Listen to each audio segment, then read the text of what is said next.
Welcome, ladies and gentlemen, to VIS Pro. I'm your host, Dragonborn, and we are here bringing you guys the first VIS 5v5 tournament ever for VIS. There's been a lot of 5v5 action on the fold. It's just hit, it's crazy to think, just a month and a half ago.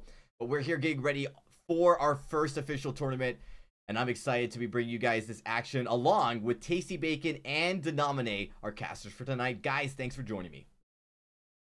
No problem, Dragon. Thank you for having me, and I'm, pleased that I get to work with you again, Tasty. It's been quite a while for this off season, but getting back into the action here. Yeah, absolutely. Been a few months since any of us have been on the fold, but now it's going to be even longer until we get back on the fold because we are no longer heading to the 3v3 map. It will be the Sovereign's Rise that these games are now played on, the 5 versus 5, the long anticipated 5 versus 5. I can't wait to get on into this. This will be my first opportunity to cast 5v5 games, and I'm just so excited to get things underway. Oh, absolutely. I am as well, guys. This is kind of what we've been waiting for. If you guys have been in the Vainglory scene for a while now, it's just been, all about 5v5, and now we're finally here getting ready for it. So we're pumped to get into the action. Real quickly, though, let's go through what we have in store for you for this week. This is going to be a crazy week. As you see, here's our brackets and the 8 teams that will be competing in this 7-day tournament. That's right, just one tournament, 7 days. A lot of action crammed into one. And these teams are powerhouses. All of these are the best players in 5v5 currently. The top pros that came from 3v3 into this new map, they've been practicing, they've been scrimming. Tribe Gaming, Hammers Esports, Slimy Salamanders, which we'll talk about that team a little bit later as they are playing later tonight. Vision GG, Child's Play, Misfits, Nova Esports, and Finesse Gods. A lot of potential, a lot of incredible talent here. As we look at our schedule, though, Day and Tasty, it is jam-packed like I was saying before. The next 7 days, we have matches, every single one. It's going to be best of 3s all the way through, and we're going to have 2 matches from today till day 7. In fact, on day 7, it's going to be the elimination bracket finals and the grand final. So that's why there is going to be 2 series on that 7th day as well. Make sure you guys mark your calendars and tune in. It's going to be some pretty exciting action. You're not going to miss it. It is 6 p.m. Pacific time every single stream, so I do apologize about that slight typo. We'll actually make sure we get that fixed, but make sure you guys you tune in an hour early. That's fine. We'll be here right after that, though. I do want to talk, though, about our matchup.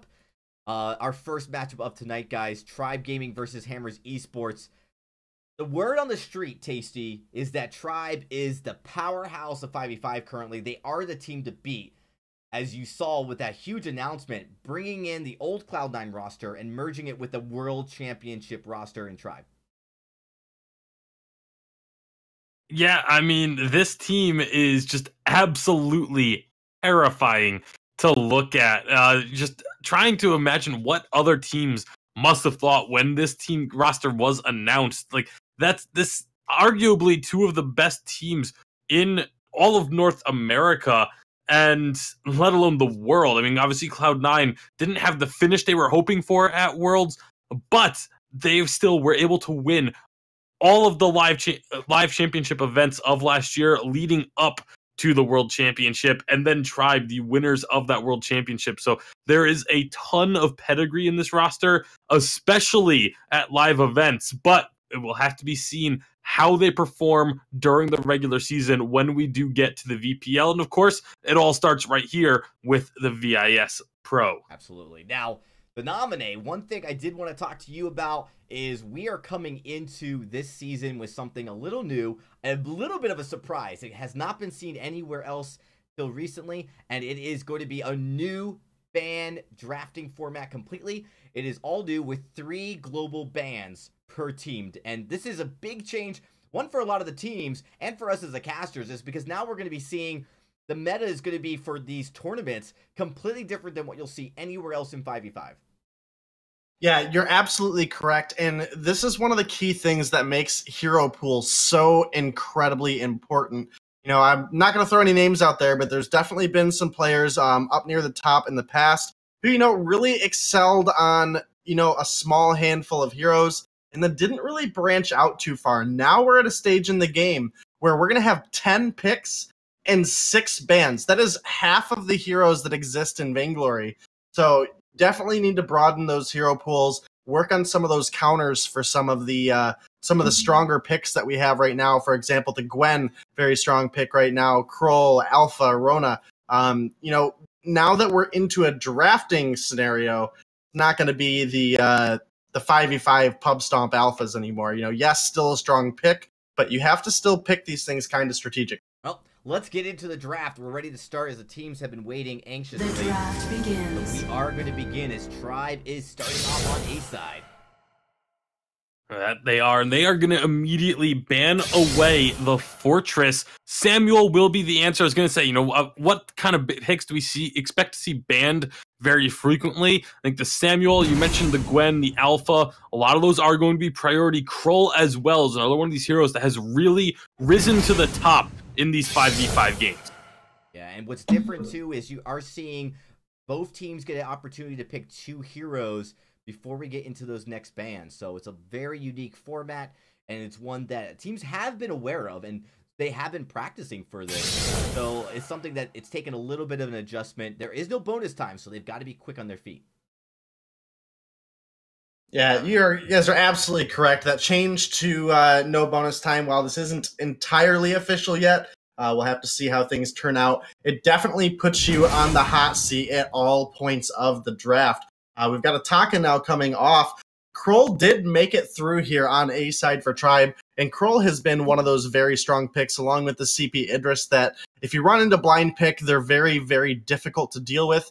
But in a 5-player draft, there's definitely opportunity where they can pick something up to deal with it a little better. Maybe if you can get a Sky far enough online, can be a pick that you can look at. Other things like the Lance and the Grace are also very good at countering the heavy engages out of Kroll. Yeah, and I actually really like the Arden pickup there as well. Arden is actually one of my favorite captains on 5v5 because so much of 5v5 is about mobility and being able to maneuver around the map. Arden both provides maneuverability for his team, but he also denies it from the opponents with those gauntlets, with the slows. So I really like the Arden pick, but Cloud9 or Tribe with the former members of Cloud9 are getting an excellent draft to this point thus far with Gwen, Kroll, and Idris on their side. They're going to go ahead and add a Lyra to the mix as well. The durability of the team is a little bit in question right now because obviously Kroll kind of the only one that you would expect to build really tanky, but we'll see what they want to round out their composition with as we get towards the later stages of this draft. Yeah, and with the 3 ban system, now that we're heading into these last couple of bans, this is where you can really start to bring in the targeted bans.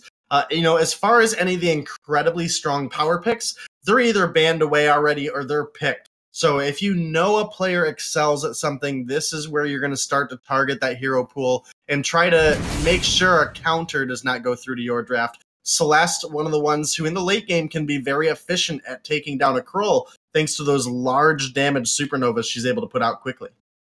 And that's definitely going to take away a lot of the different options available to the hammers, just because now you still want to get the heavy range damage, but you're limited into where you can look for it.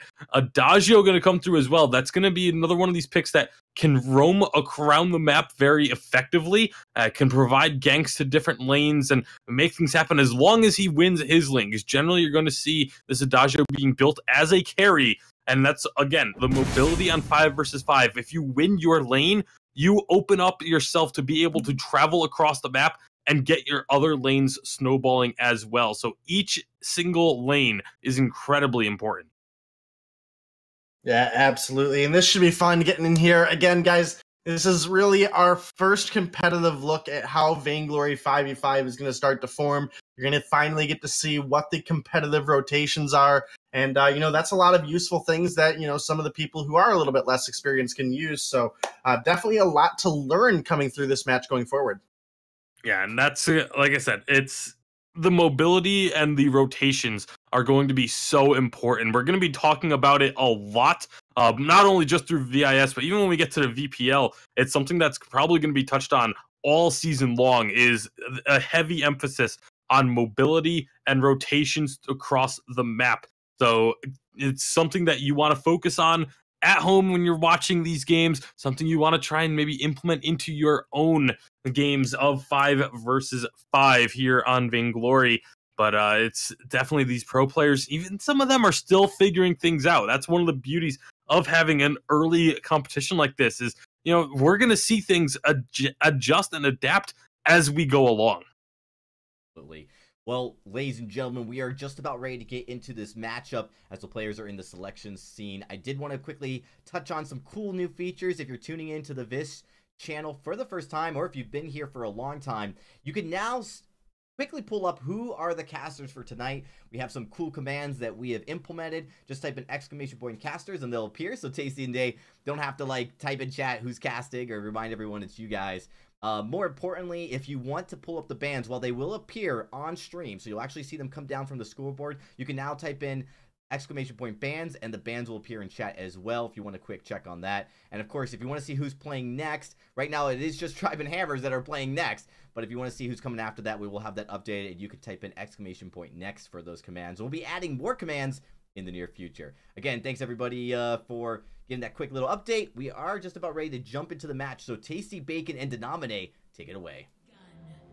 All right, Tasty, I'm excited for this one. Obviously, Tribe, the ultra stacked roster that everybody was going crazy on the social medias about. Gonna get to see firsthand what they're able to do here. Obviously, we got the Kroll through, so that's gonna be one strong power pick that Hammers do need to watch out for. But Yugi specifically, he's got himself on Reza, and he really made a name for himself on this hero back in Challengers of last year.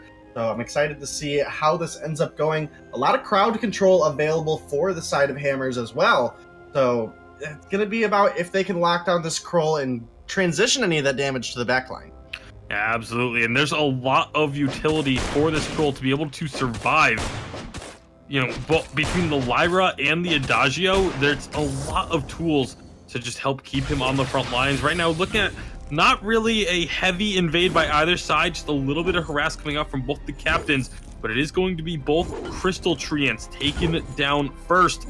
Obviously, the mirrored map means, you know, whatever's happening on the left side of the map, that is identical in terms of what's in the jungle to the right side of the map. So you see both teams going for extremely similar starts to this game, although Chicken wants to try and get a little bit more aggressive here on the top side. And Zelciar, though, they found some damage onto Yugi and Blank. They were actually able to steal away the health treant there as well. That's going to provide a bit of extra gold and experience into the pockets of Tribe there.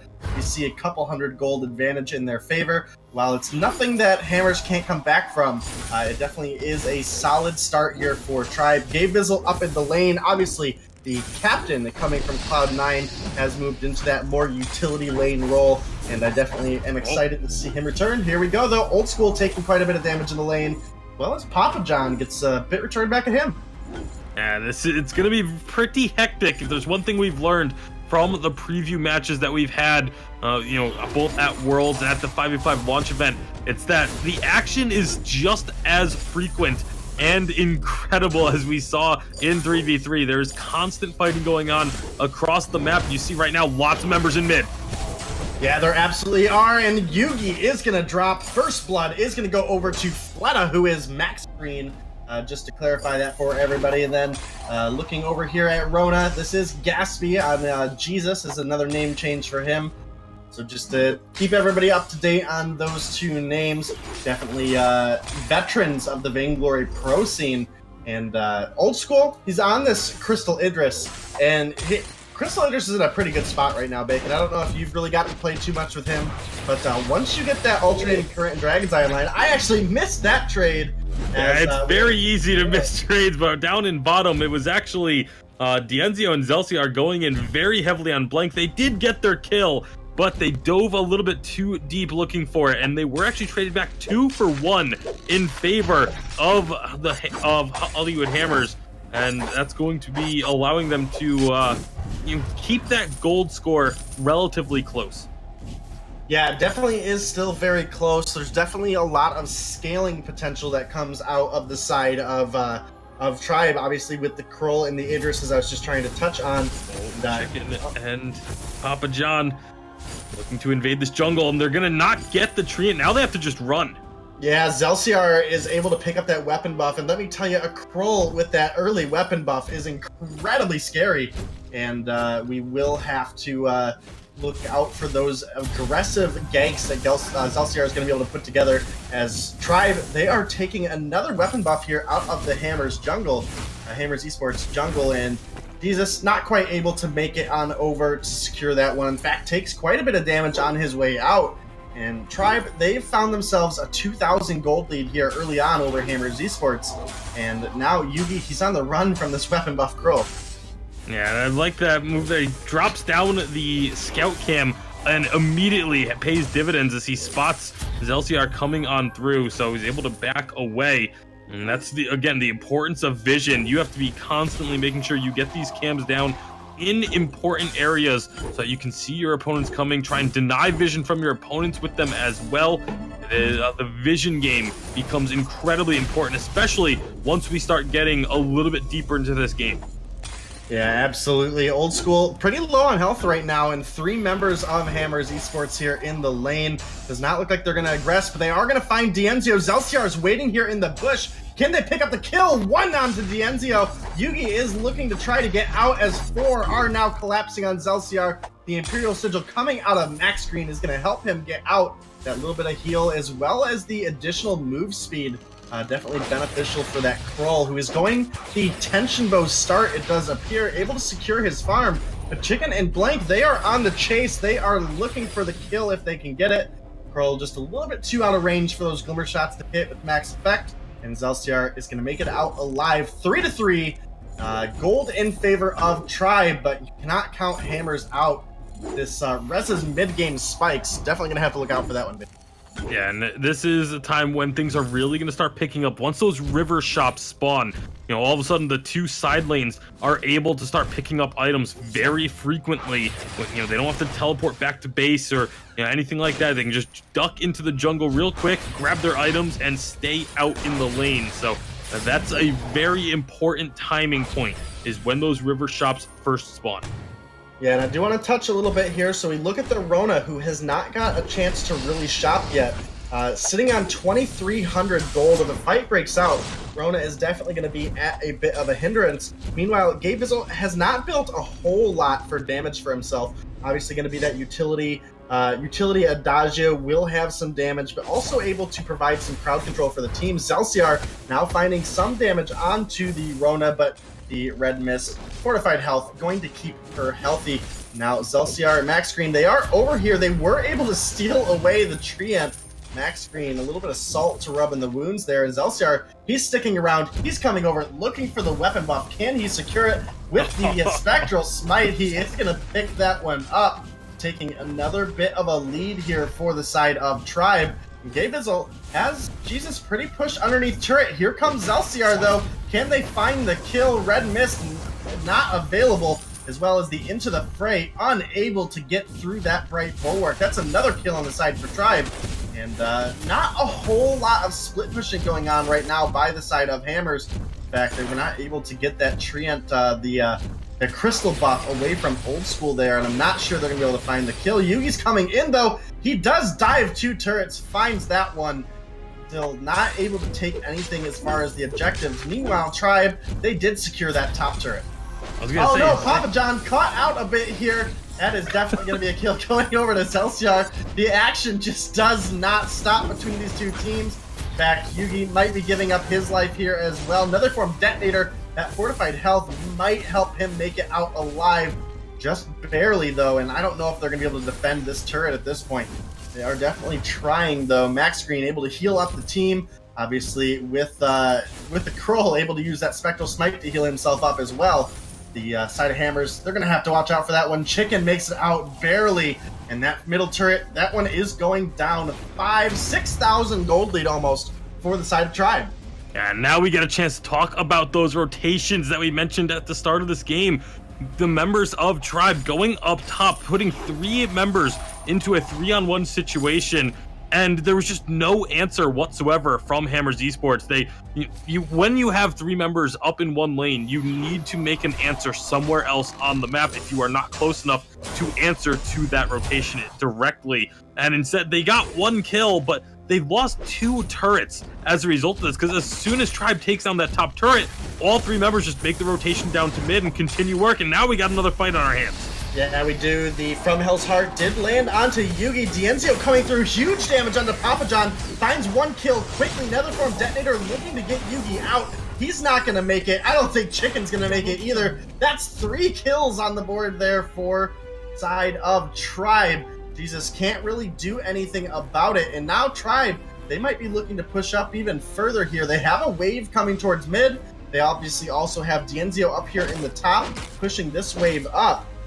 This is not a good spot for the side of Hammers Esports to be in, as Old School and Max Green, they're working on this turret. They have another minion. I don't know if they're quite going to be able to get it, but that turret took quite a massive bit of hurt. In fact, Yugi not even looking to defend that one, is looking to get the gank up here in the top, and they find the kills.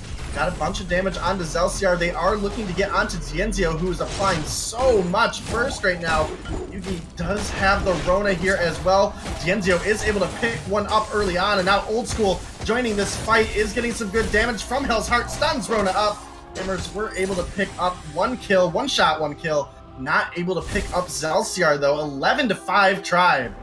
And again, I love what Tribe is doing with these movements. They're finding these fights on the top side of the map. Meanwhile, Gabe Vizzle, he's on his own. He went, pushed bottom, got bottom pushed up to the turret, then rotated mid, cleared out a couple of minion waves mid as well. And now that the fighting up top has subsided, Gabe Vizzle's going right back up there. He is just rotating between these lanes, making sure that each wave and each lane continues to push towards their opponents. This is lane management at its finest, really, just making sure that they are not going to be at risk of having one of their turrets get backdoored, or at risk of being pushed in and distracted by a team fight while someone else is sneaking around taking objectives. Their ability to keep all 3 lanes pushing simultaneously is just constantly getting them results, as up there the minions end up taking care of the second top turret, and that is now 4 turrets to 0 that have been, actually, excuse me, 5 turrets, because the first bottom turret was taken as well. Now they go ahead, grab themselves a Ghost Wing, get that big barrier buff for the entire team. This is just looking like pretty much what we expected out of this Tribe roster. Yeah, Dienzio blowing up people right now. From Hell's Heart does land. They've got a stun on the Chicken. Weren't quite able to find that kill, but they do find Yugi, who has dove a little bit too far trying to pick up the kill on Dienzio. Now Papa John and Jesus on the run. Chicken looking to find a way to safety. Not quite going to be able to get out there, Papa John, as the buckshot coming out of Dienzio is going to clean up that kill. That's going to be another turret. In fact, that might even be an armory with all members of Tribe here. I don't quite think they can end, but now that middle lane is going to push with a little bit of a stronger buff minion set. So that is something we're going to have to watch. Hammers are going to have to spend a little bit more time now focusing in that mid lane, as those minions are constantly going to be pushing into their base. And pretty much this whole game to me has felt pretty in control of Tribe, Bacon, as obviously Gabe there takes another turret. And they might even be looking for more here. Tribe not letting up. They're just going right in onto this turret. They have the minions to keep the barrier down. That turret is down. They find a stun onto Rona. They look like they're trying to find a kill onto the Kestrel. Not quite able to get there. Chicken with a beautiful gauntlet, though, is going to stun up the team. Now Yugi, he is going to pay with his life. Gabriel picks that one up. Papa John on the run. Blank not going to make it out alive. Now Chicken is going to drop as well, and that should be game going over for the side of Tribe. Quite a massive amount of action throughout that game. I'm so excited, Bacon, for this 5v5. This is just the first taste. Yeah, our very first taste, but again, this is Tribe showing why they were so feared, why there was so much excitement around this roster when they were revealed. This was just complete control from start to finish. There were some moments early on where Hammers Esports looked like they maybe had opportunities to get a foot in the door and start to swing things their way a bit, but it just never really held. And once that first turret went down, that first big team-wide rotation came out of Tribe, it was just all over from there. They were able to just continue to ride that wave of momentum all the way to the finish. Yeah, you are absolutely right, and that concludes game one. Actually, a very fast victory for Tribe there. They were never We didn't even get a Black Claw. Yeah, we never even had Black Claw spawn, let alone get taken at the 13-minute mark here. But that's going to be it to close out game one. We're going to head back over to the desk with Dragonborn, who's going to get us prepared for the draft for game two. Very fast matchup, guys. That was 12 minutes and change, incredibly quick. And that's something I think Hammers needs to sit back and think. When we talked about the draft, you guys called it where it seemed pretty strong in favor of Tribe from the get-go. Just looking at some of those more powerful picks, the advantage is all of these drafts are going to be about, can you win at least one of your lanes? And it just looked like Tribe, they had such strength in all of their lanes. Like they really didn't struggle. And when you can't win a single lane, that's where the rotations are going to be so much easier for you. Like Tribe didn't really have to rotate. Like they won their lane, they moved up and down as they needed to. But there really wasn't that need to, for instance, other than like mid lane, you saw a little bit of extra help there. Just they dominated.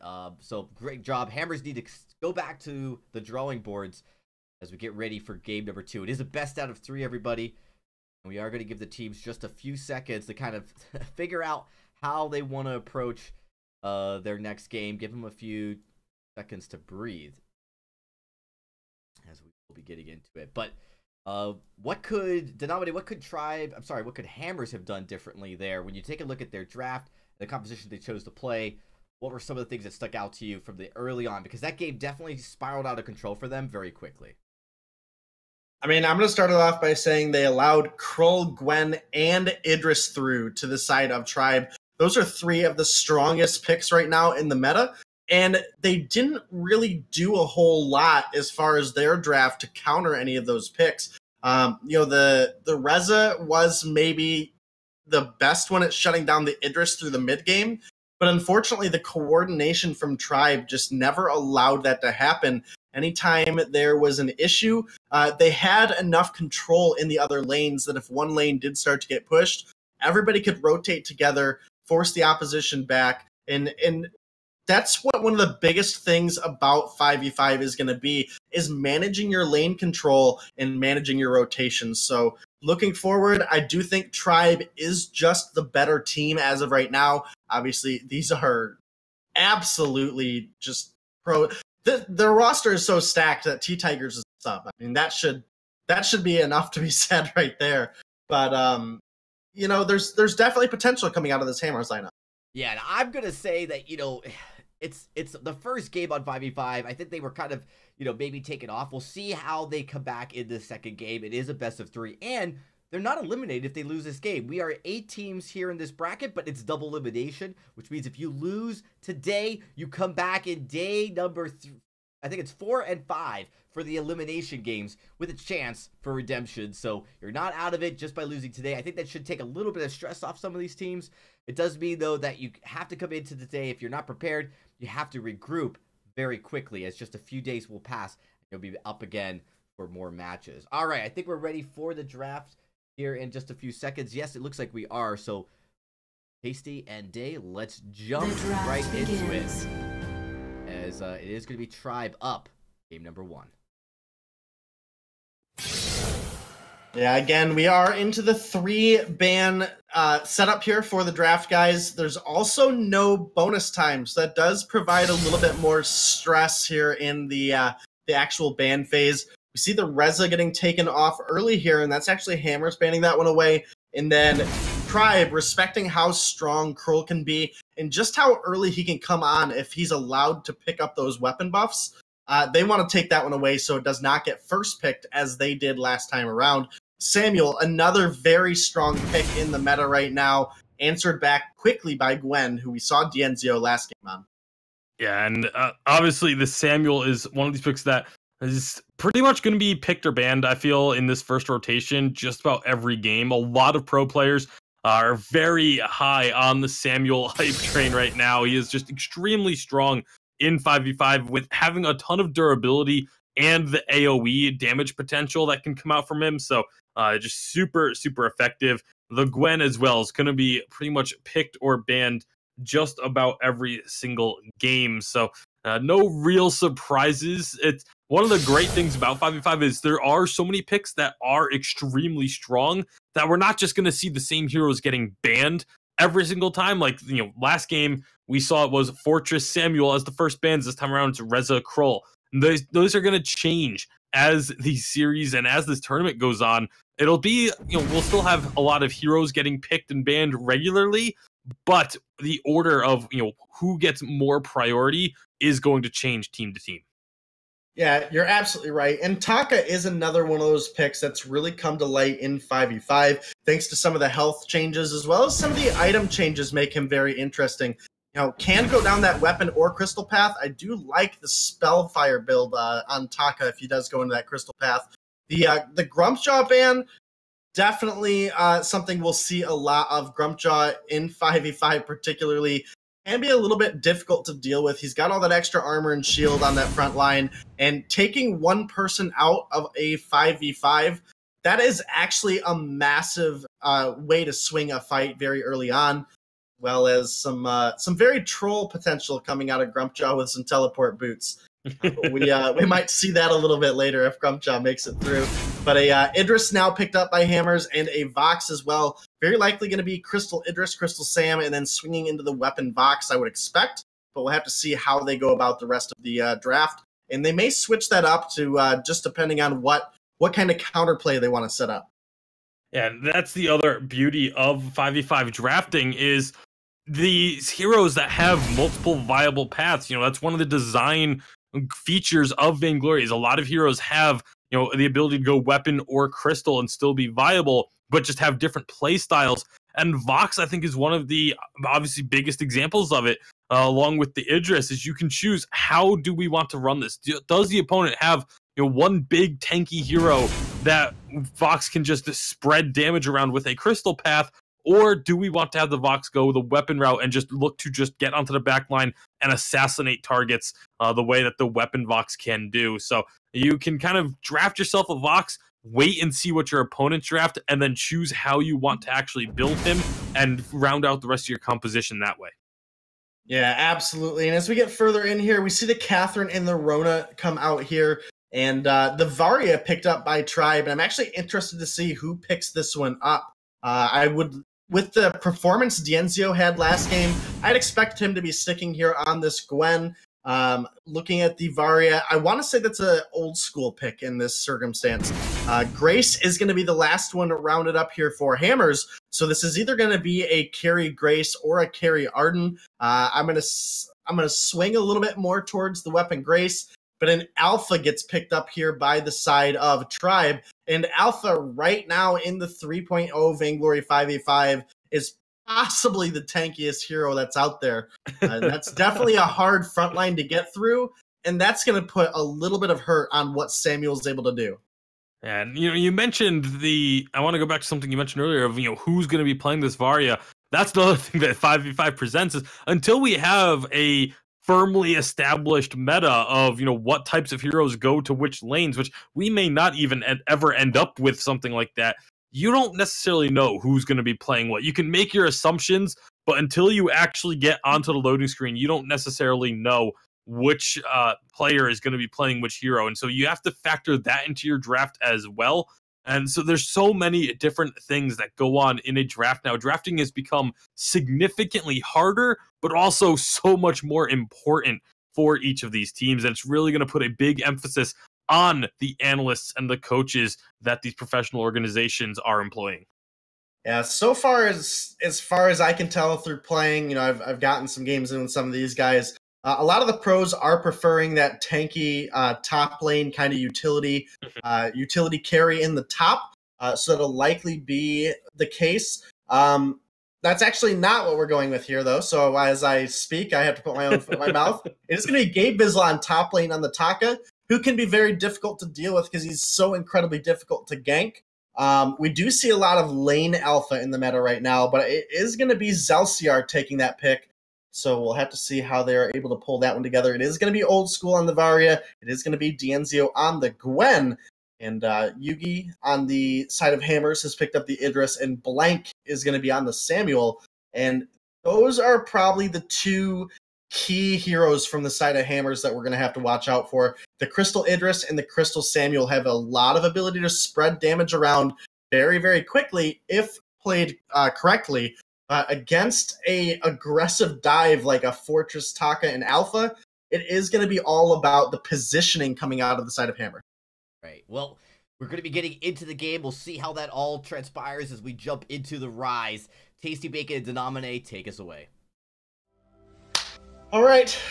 Obviously, we got a little bit of a slower start here in the 5v5 scene here, Bacon, as both teams, they do like to pick up those treants level 1. They provide you a pretty substantial buff, and Chicken is not going to be able to secure that crystal treant there, and Yugi is going to pick it up for Hammers. So no crazy invades this time around, no wild initial start for either team yet. In fact, MacTrain has already recalled. Entirely sure why. You know, as the Fortress, he probably could have picked up a healing camp somewhere, or just waited it out. But he is going to top himself up on health. Didn't have the gold to buy any items. Yugi, though, is getting chased down by Zelciar Dienzio. That's going to be 1 kill. This Alpha already having a huge impact. They find a 2nd kill as Tribe. That aggression we just said hadn't been there yet. They swung that around quickly with a huge dive between 2 turrets there. Just 2 minutes. And now Chicken's going to try and answer with Papa John onto Dienzio. They do get 1 kill, but here comes the rest of Tribe. Yeah, and Alpha still having that infinite reboot. This is going to be 1 dead Grace. 4 kills on the board in 2 minutes for the side of Tribe. That weapon power buff on Alpha, you cannot sleep on that pick at any stage. She's really strong pretty much all the time. Yeah. So we have to see Hammers get some items online if they want to have a chance to compete with this Alpha, especially when you have Dienzio, the Gwen, so strong with both burst and consistent damage output. So these are definitely, I want to lean a little bit on the draft already again for the side of Tribe. Yeah, I was actually a little bit surprised when we didn't see Alpha in the draft at all for game number 1, and we're seeing a little bit of why here in game number 2 as Excelsior is able to make the massive impact you were talking about earlier, and see how much that continues to carry on through. Looking at where everyone has sort of ended up now that the first couple of minutes have passed, you do see Old School with the Varya in the mid lane against a blank on the Samuel. So a lot of changes from the 3v3. If that's what you're familiar with is the 3v3 meta, you're in for a big surprise. Samuel oftentimes in the lane, same thing with the Reza. Both those heroes typically had been in the jungle on 3v3, are now normally laners, but got Tribe making a bit of a movement down towards the bottom of the map. They didn't find what they were looking for, so now they're all of a sudden just coming right back up, clearing out the enemy jungle, moving in as 3. Because they were able to push in that bottom wave to the turret, they can now just go in and steal away the entirety of this jungle, and that has such a massive impact on 5v5. Yeah, it absolutely does, specifically the buffs. If you lose out on a Gold Oak, yes, it's definitely some gold that you're missing, but there's so much gank potential, specifically with the weapon power buff. That slow, especially in the early game before people have really picked up any upgraded boots, is so devastating to what a player can do to get out of harm's way. We'll see it picked up a lot by the Alpha and the Taka, just because they are specifically going to be the ones trying to get those dives in, trying to kill someone before they make it back to safety. And that last one that did get stolen away from Hammers did go over to Gabe Bizzle, who, because of the mirror map, this is a top lane Taka. You're seeing it as bottom.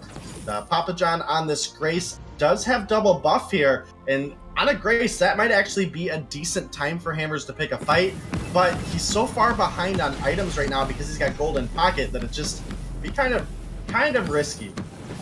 Gabe Bizzle, meanwhile, he does have quite a bit of gold as well. He's gone very early on the defense, and this is something that makes Taka such a huge threat. That weapon buff increases your damage enough that you don't have to commit a lot into weapon early to be able to get those heavy ganks. And it's another thing that we're going to be seeing is now tension bows completed for both Gwen and Grace. So a lot of burst is going to be happening when these fights start breaking out, you see Excelsior trying to steal away that Treant, but Yugi is able to secure that. Now Excelsior is getting collapsed on. Yeah, he definitely is, but he still has that infinite reboot, and he is going to make it out perfectly safely there.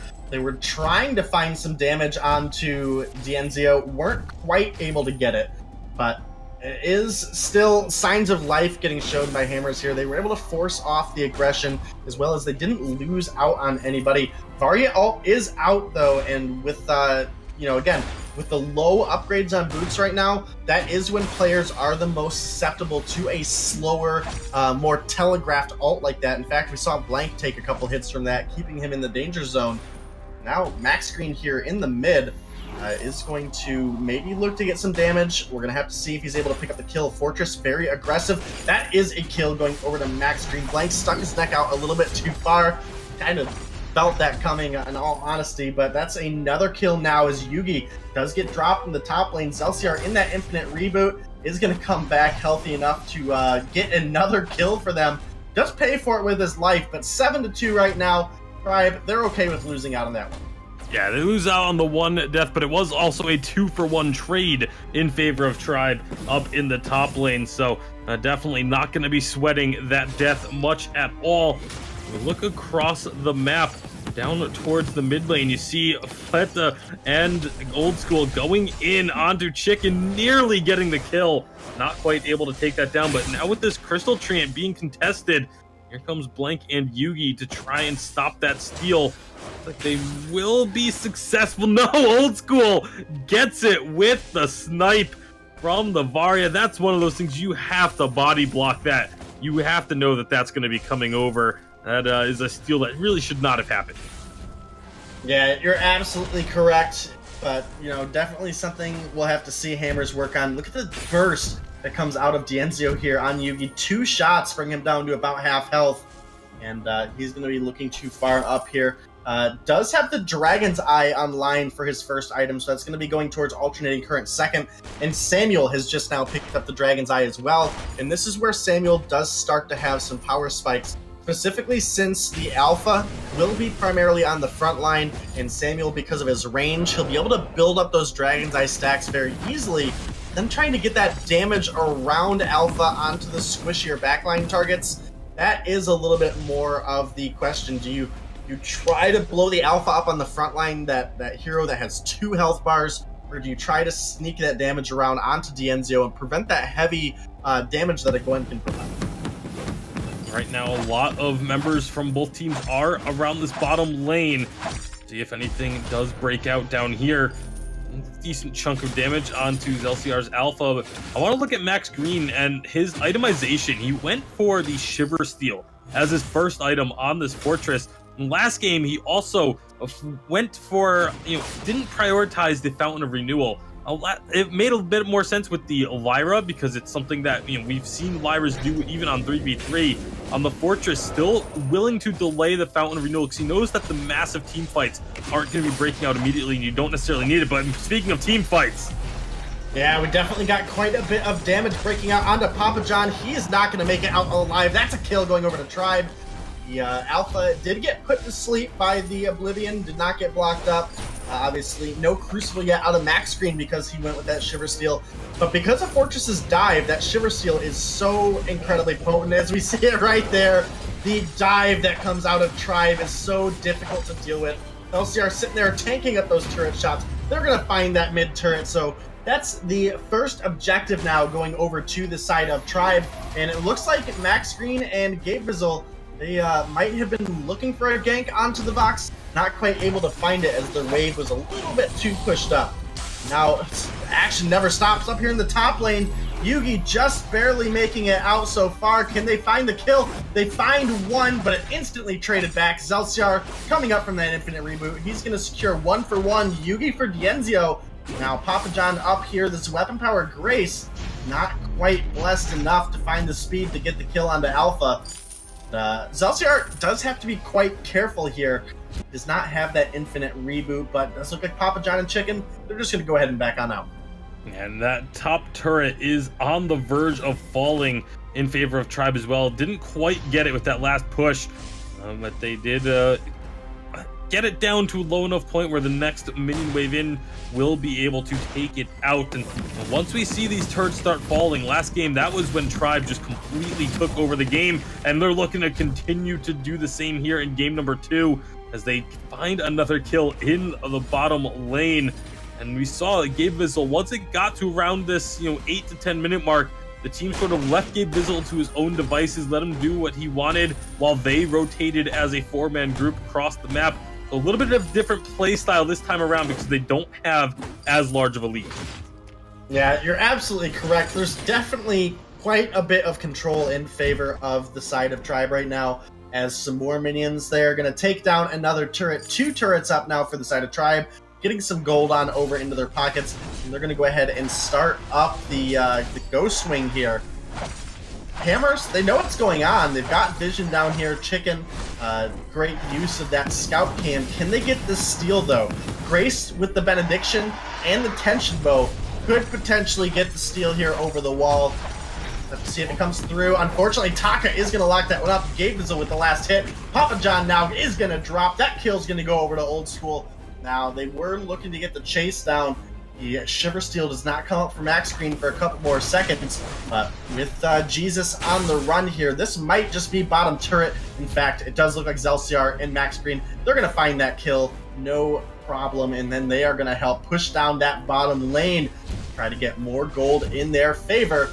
In fact, it looks like Gabe Vizzle going to allow Alpha to take down that turret himself, rotating to the mid. And this is what I was talking about earlier. The control that Tribe maintain over their lanes is just incredibly smart play coming out of them. Old School picking up that gold oak on his way over, just rubbing a little bit more salt in the wounds of Hammers right now. 15-3 in lead of Tribe with a 12,000 gold lead.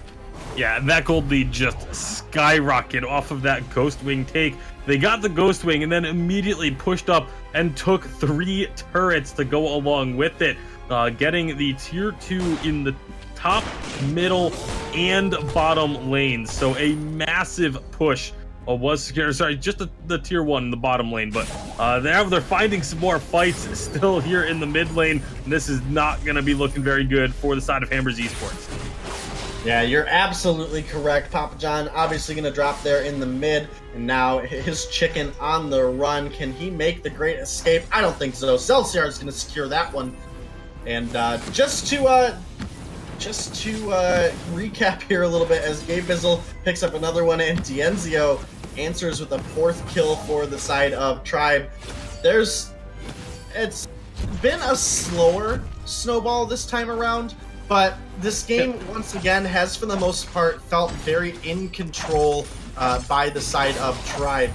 So definitely Hammers with a little bit better of a performance in the early game this time around. But Tribe, they've been a roster that's been together a little bit longer than this Hammers roster, as well as just the talent on this team right now is probably the #1 team in North America.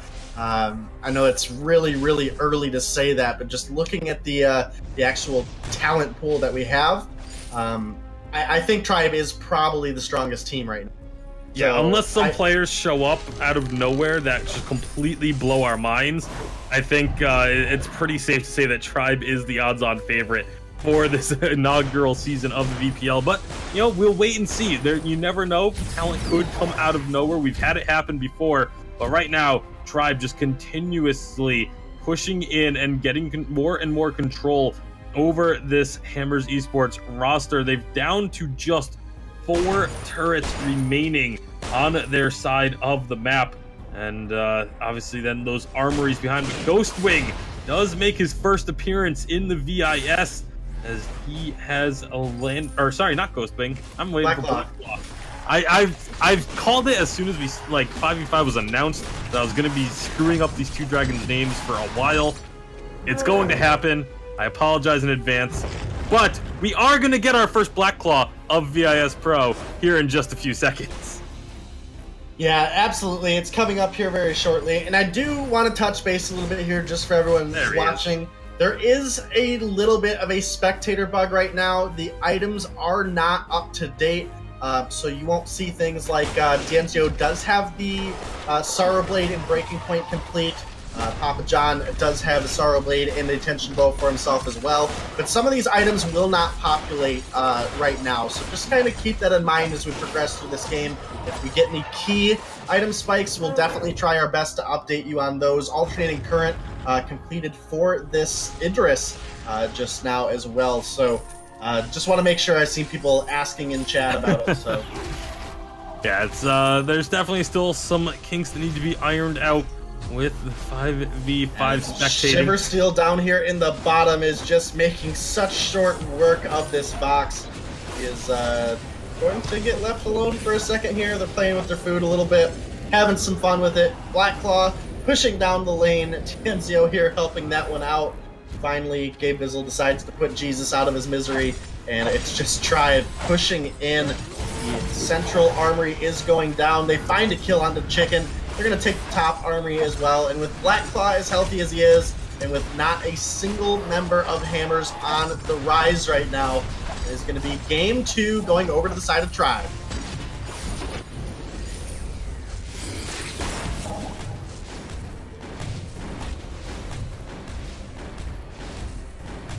Alrighty guys, as we close that one out, we'll obviously be getting Tasty Bacon back in here for you guys.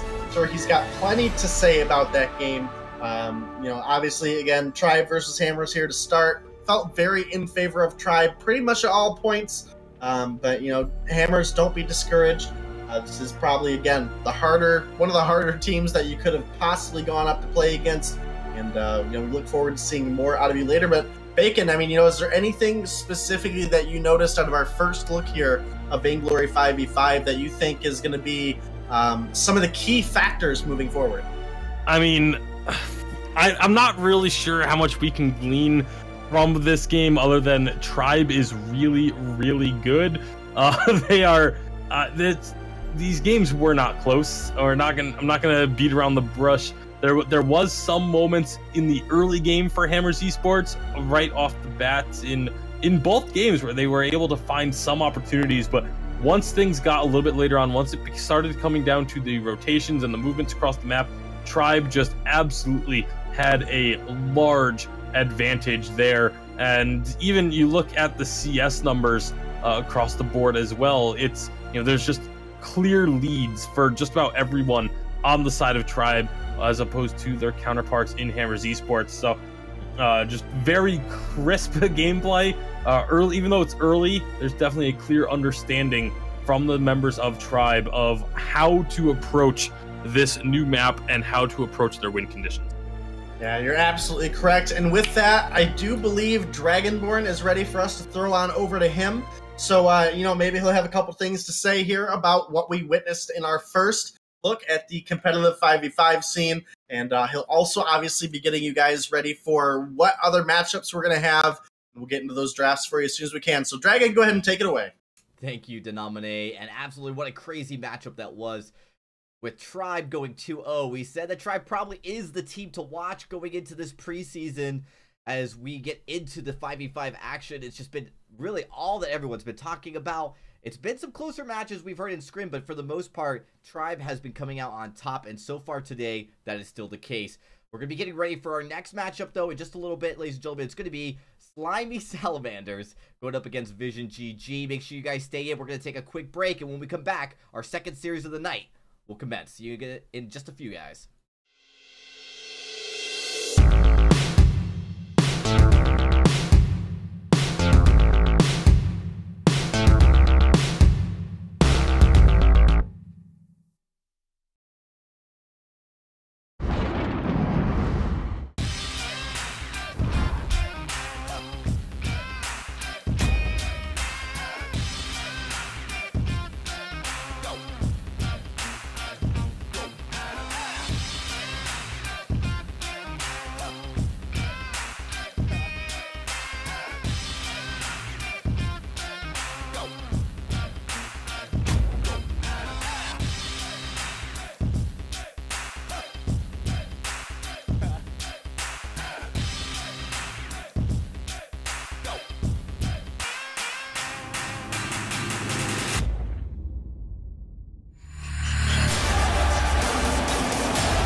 Welcome back, everybody. We are here for our second series of the night, and it's going to be an interesting one as these are kind of two fully newly formed teams, as Slimy Salamanders has a bunch of names you're going to recognize, and Vision GG coming in with a whole new roster for 2018. Let's get right into this matchup. As Tasty Bacon, we have talked a lot about changes that were going to be happening this year. Of course, this is an example of probably some of the biggest, most climatic changes we've seen really all of BG. One, Slimy Salamanders. It is just a complete merger of all of these pros from multiple different teams coming together. This is really an incredible roster, but it has really that legacy form. Are they going to be able to carry their past experience, their past titles, and carry that into 5v5?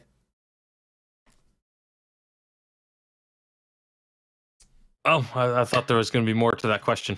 But yeah, no, it's definitely going to be an interesting roster that they've put together. It's kind of a, like you mentioned, a hodgepodge of previous teams and experiences. All these guys have played together in the past on various lineups.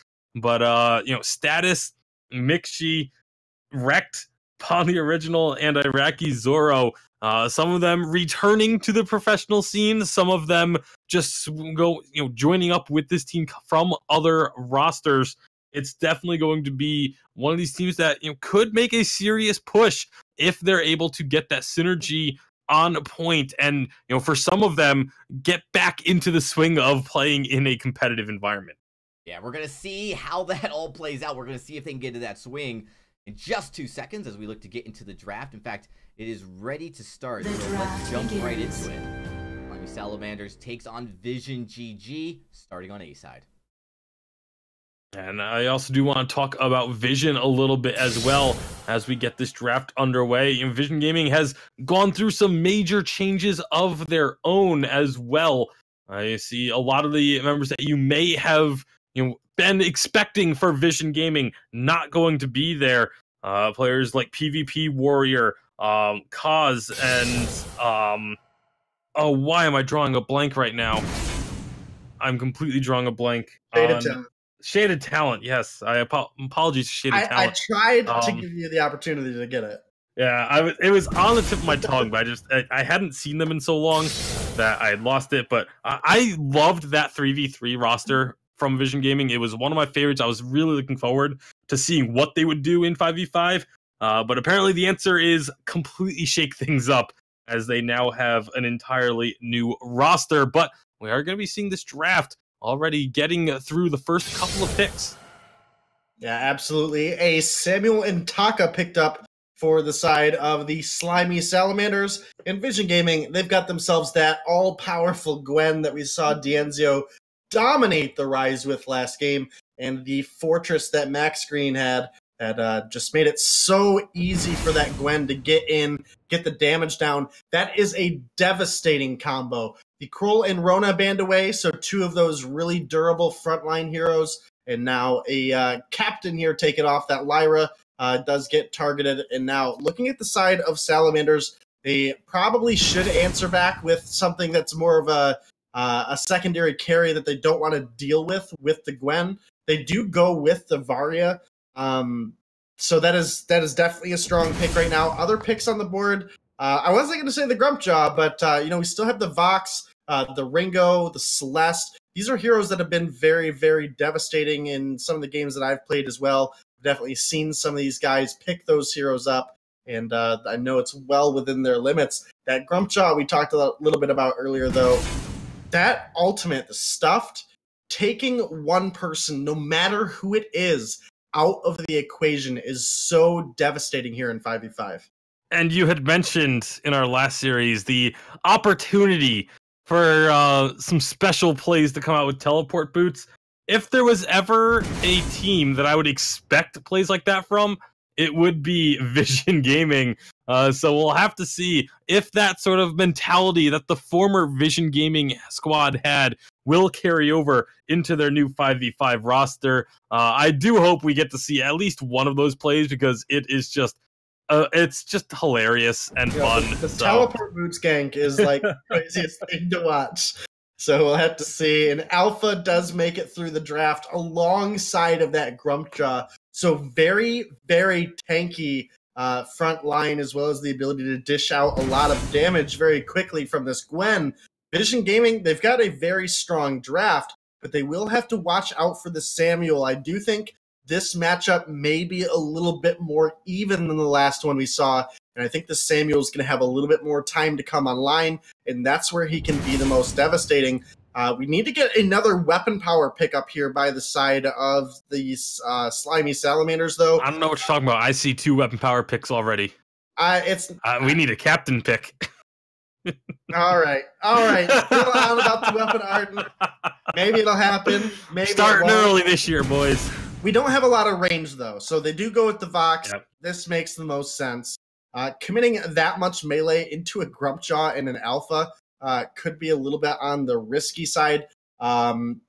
So coming into this last pick with the Idris band, we will likely look for, I was going to say a crystal ranged hero, but they are going to go with a crystal diving hero that Reza ability to get in and out of fights. Obviously, massive amounts of burst damage through the mid game. And when paired with the dive that the Fortress and the Alpha and the Grumpjaw have, it is going to be kind of a ride or die moment here for the side of the Salamanders. Do you try to fend off that front line, or do you counter dive and try to get onto that Gwen, who is so strong in the meta right now? And it's going to be a decision that will have to be made, but there is a lot of heavy dive potential that's going to be coming out from the side of Vision GG. I'll tell you what, I think you run the Weapon Batiste and the Weapon Taka here. This is like an ultimate Crystal Vox scenario. You're up against 4 melee right now. So yeah, I think the Vox should go Crystal just because there is, like I said, so much dive potential coming out of Vision. You just kite away, get those resonance bounces, and just watch it tear through your opponents. Of course, you could make the same argument with going for that Crystal Batiste and just throw those boosted bad mojos out and just absolutely destroy an entire area. So we'll have to wait and see how they do decide to play it, as the players are just getting ready to load on in to the Rise for game number 1 of our second series. This is a close one, Tasty, but yeah, it is Summoner. I mean, it is Sovereign's Rise. Wow, I almost went the other direction. As we like to get that's a very different direction.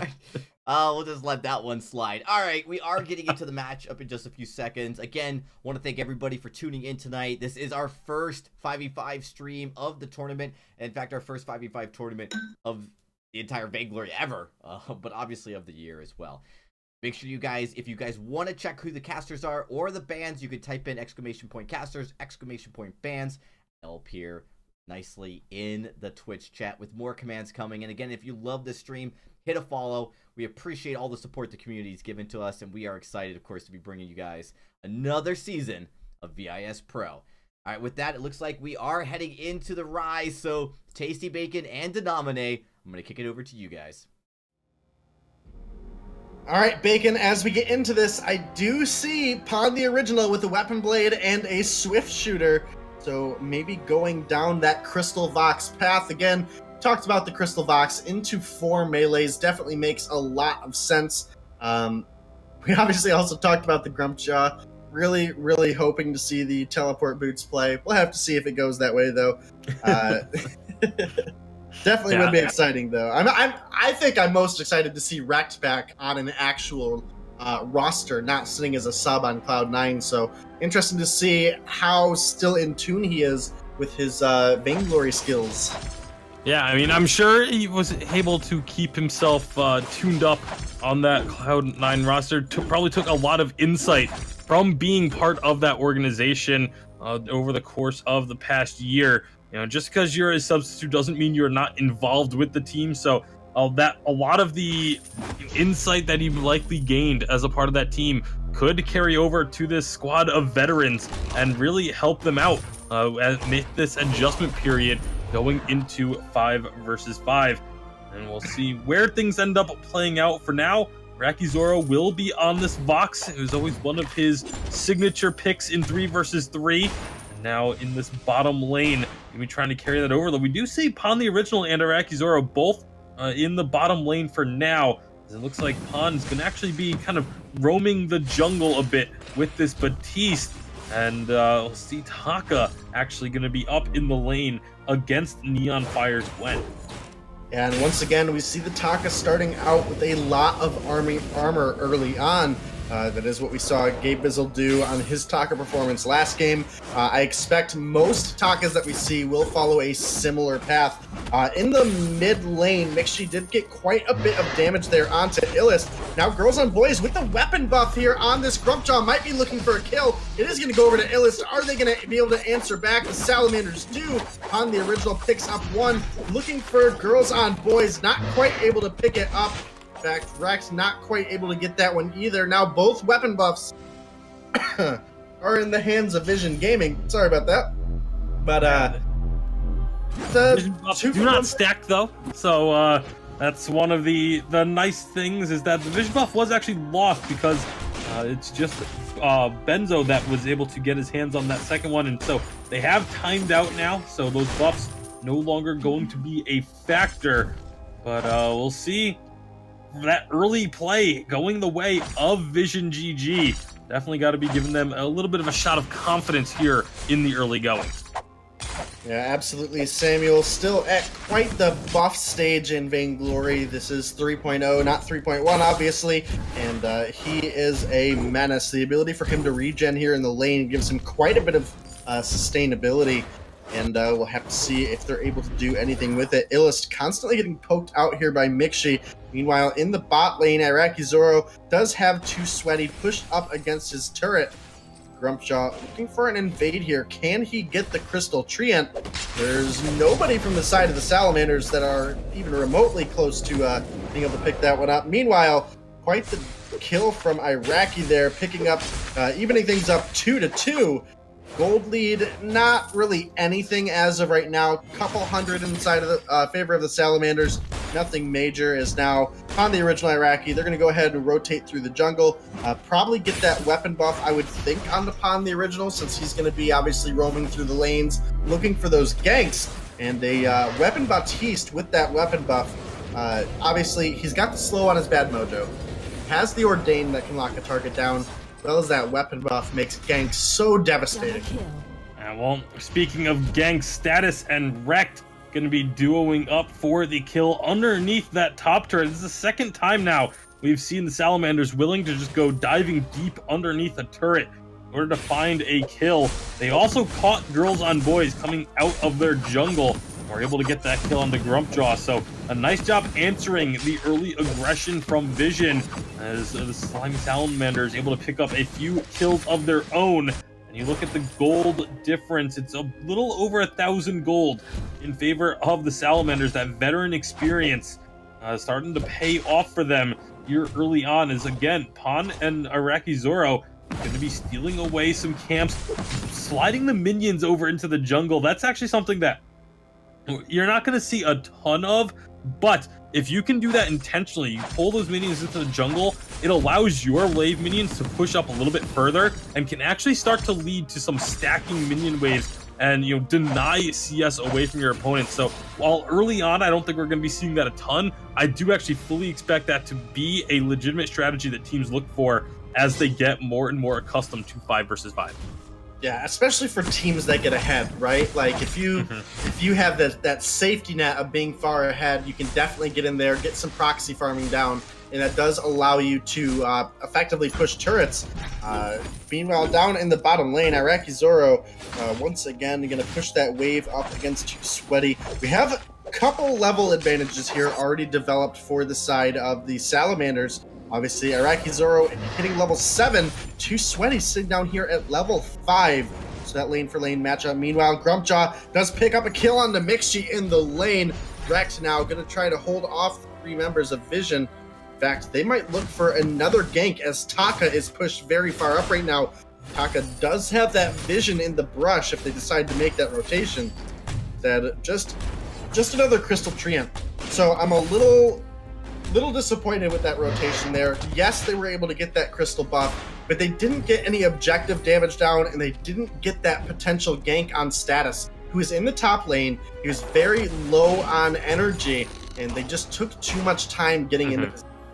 Yeah, it was really the fact that they used all 3 members to secure the crystal treant. You know, they could have, if they had just kept 1 member mid or had gone straight to the top lane, that becomes a very different rotation. But because all 3 members stuck around in order to get that crystal buff, they, like you said, don't really end up getting a lot, or really anything objective-wise when they had an opportunity. And that's going to be one of those things that, as we get further into these games, making small mistakes like that will come back to haunt you if you aren't able to find an early lead. Yeah, you're absolutely correct. You know, you could have shifted 1 over to get that crystal buff. That could have easily been a turret. Rekt was below half health, picked up the kill on Mixi. You had a wave pushing towards that turret, and they didn't do anything at all. It's not that they just didn't push hard enough. They didn't do anything at all with that kill. Meanwhile, we've got Iraqi, again, pretty substantial level of the advantage. 9-7 here in the bot lane is bringing 2 Sweaty down dangerously low. It is ending up going to, it looks like Iraqi's Gore is going to be going the weapon route here on this Vox, which means we'll probably see Status. He's got the Metal Jacket complete, likely be going into the Crystal path. Spellfire is one that we typically see on the Crystal Taka. The Spellfire Clockwork Aftershock build, very, very bursty, as well as has a substantial amount of damage over time. Iraqi Zoro, though, oh man, he might be able to find a kill here. Too Sweaty. This is going to be able to make it out with the termination protocol, but Iraqi Zoro is going to have that little bit of an advantage now. The Alpha is down a health bar. In the mid lane, Mixi is doing his best to keep things forced up. Now, with the help upon the original, they should be able to do so, and then might be able to make a aggressive rotation. Girls on Boys, level 7 has the stuffed, is coming towards the bottom lane. Can they make a play with it, though? That's the real question. No teleport boots. Salamanders are here, too. Yeah, no teleport boots from the Grumpjaw, unfortunately. That is going to be a turret and a kill onto Alpha. Grumpjaw now locked up. That CC coming through. They're going to pick up a 6-3 lead. They're now chasing Benzo here. Can they find the kill? Rekt keeping some good vision down, but they haven't been able to get any actual lockdown. Maybe with the Vanguard there. There it is. The Ordained is going to land. They're going to pick that one up for themselves. 7-3 in favor of the Salamanders. Illust did force that wave up, but just has to kind of retreat now. Doesn't want to get caught out too far. Meanwhile, Status trying to invade a little bit of jungle here. Not really a whole bunch of threat against this Taka right now. He does not really have any damage, but he doesn't take any either. So definitely have to watch out for the Taka plays coming here. He's basically sitting on just the Storm Crown right now, so that's really all he's got for damage. Which we know against heroes is quite a bit midgetated as opposed to against the lane minion.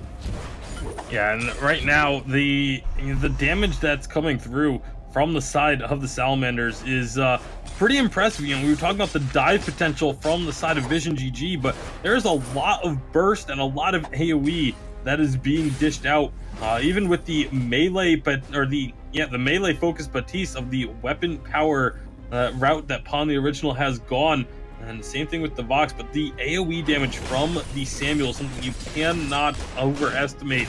It is absolutely massive, the amount of work that Mixi is going to be able to do in these team fights, especially with the Dragon's Eye and the Clockwork completed in his inventory. Now that the first turret has gone down, this was the point in our previous 2 games of 5v5 where things really start to cascade one after another. Once that first turret goes down, it seems to have a very big snowball effect for the teams if they can keep that momentum.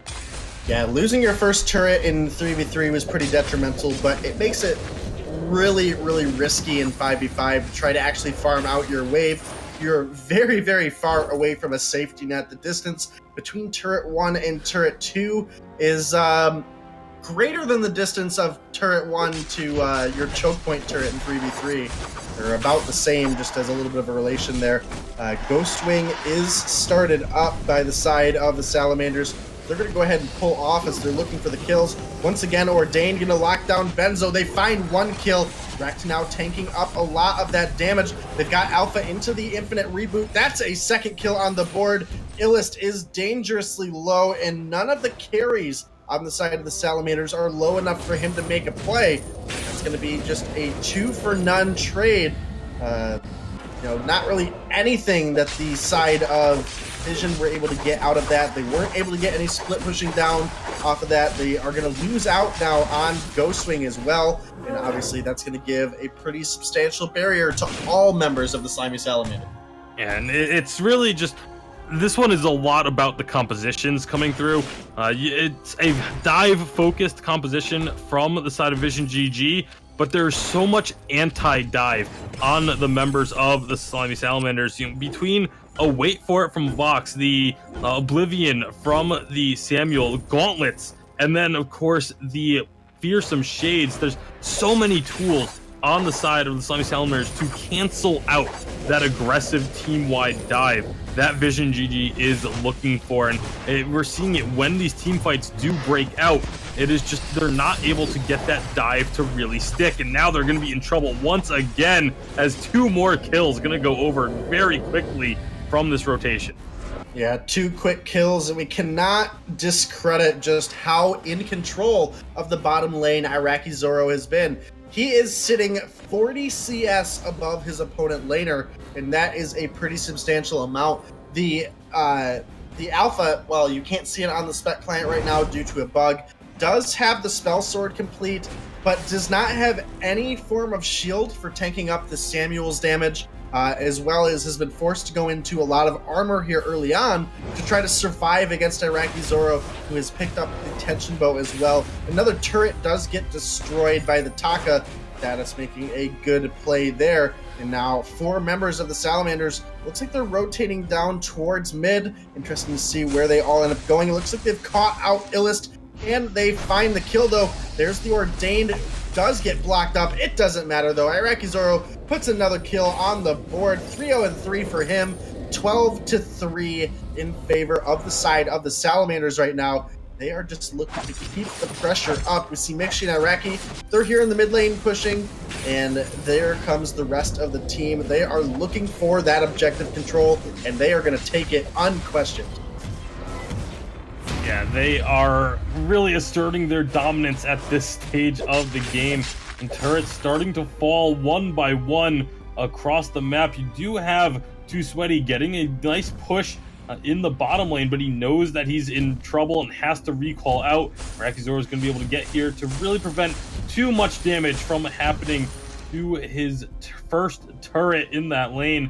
And again, this is a situation where the Salamanders, they can really decide to group up and go after almost any objective that they want. They're going to just focus on getting all 3 lanes pushed out in their favor, and then just finding opponents out here in the jungle and stealing away these cams. Benzo is going to be caught a bit here. Wait For It coming out. Rexor really wants this kill. The rest of his team is collapsing. They are looking for it. Yeah, they have Black Claw now on the map as well. Top turret is taken upon the original. Going to go ahead and get that one. And now, or bottom turret, excuse me. Now, upon the original is quite deep in here. Can they find any kills? Gauntlet is down. Alpha is blown through. The first health bar does come through from the infinite reboot. And in fact, they do find a kill onto Rekt. Status is now trying to get out with his life. Not quite. That's 2 shutdowns that the side of Vision are going to pick up. And that might be able to help them complete a couple items. I just don't know, Bacon, if it's going to be enough for them to make a full-on comeback. Just to touch you guys up a little bit on what the builds are, since I know you guys can't see it. We know it's an issue. Neon Fire got the Tension Bow and the Sorrow Blade and the Breaking Point online, and that's where Gwen does start to get a bit scary. While Iraqi Zoro, he has completed that Aegis, so Illest and Girls on Boys, the 2 crystal carries for the side of Vision, are not able to find sufficient damage. Ghostwing is captured by the side of the Salamanders. While there was a bit of an overextension from them in that last fight, it does still feel like they are in just substantial control, sitting 13k ahead in the gold margin right now. Yeah, it is a very large lead that they have put together for themselves at this stage. We are 16 minutes in. Like I said, Black Claw is on the rise and could be the next target.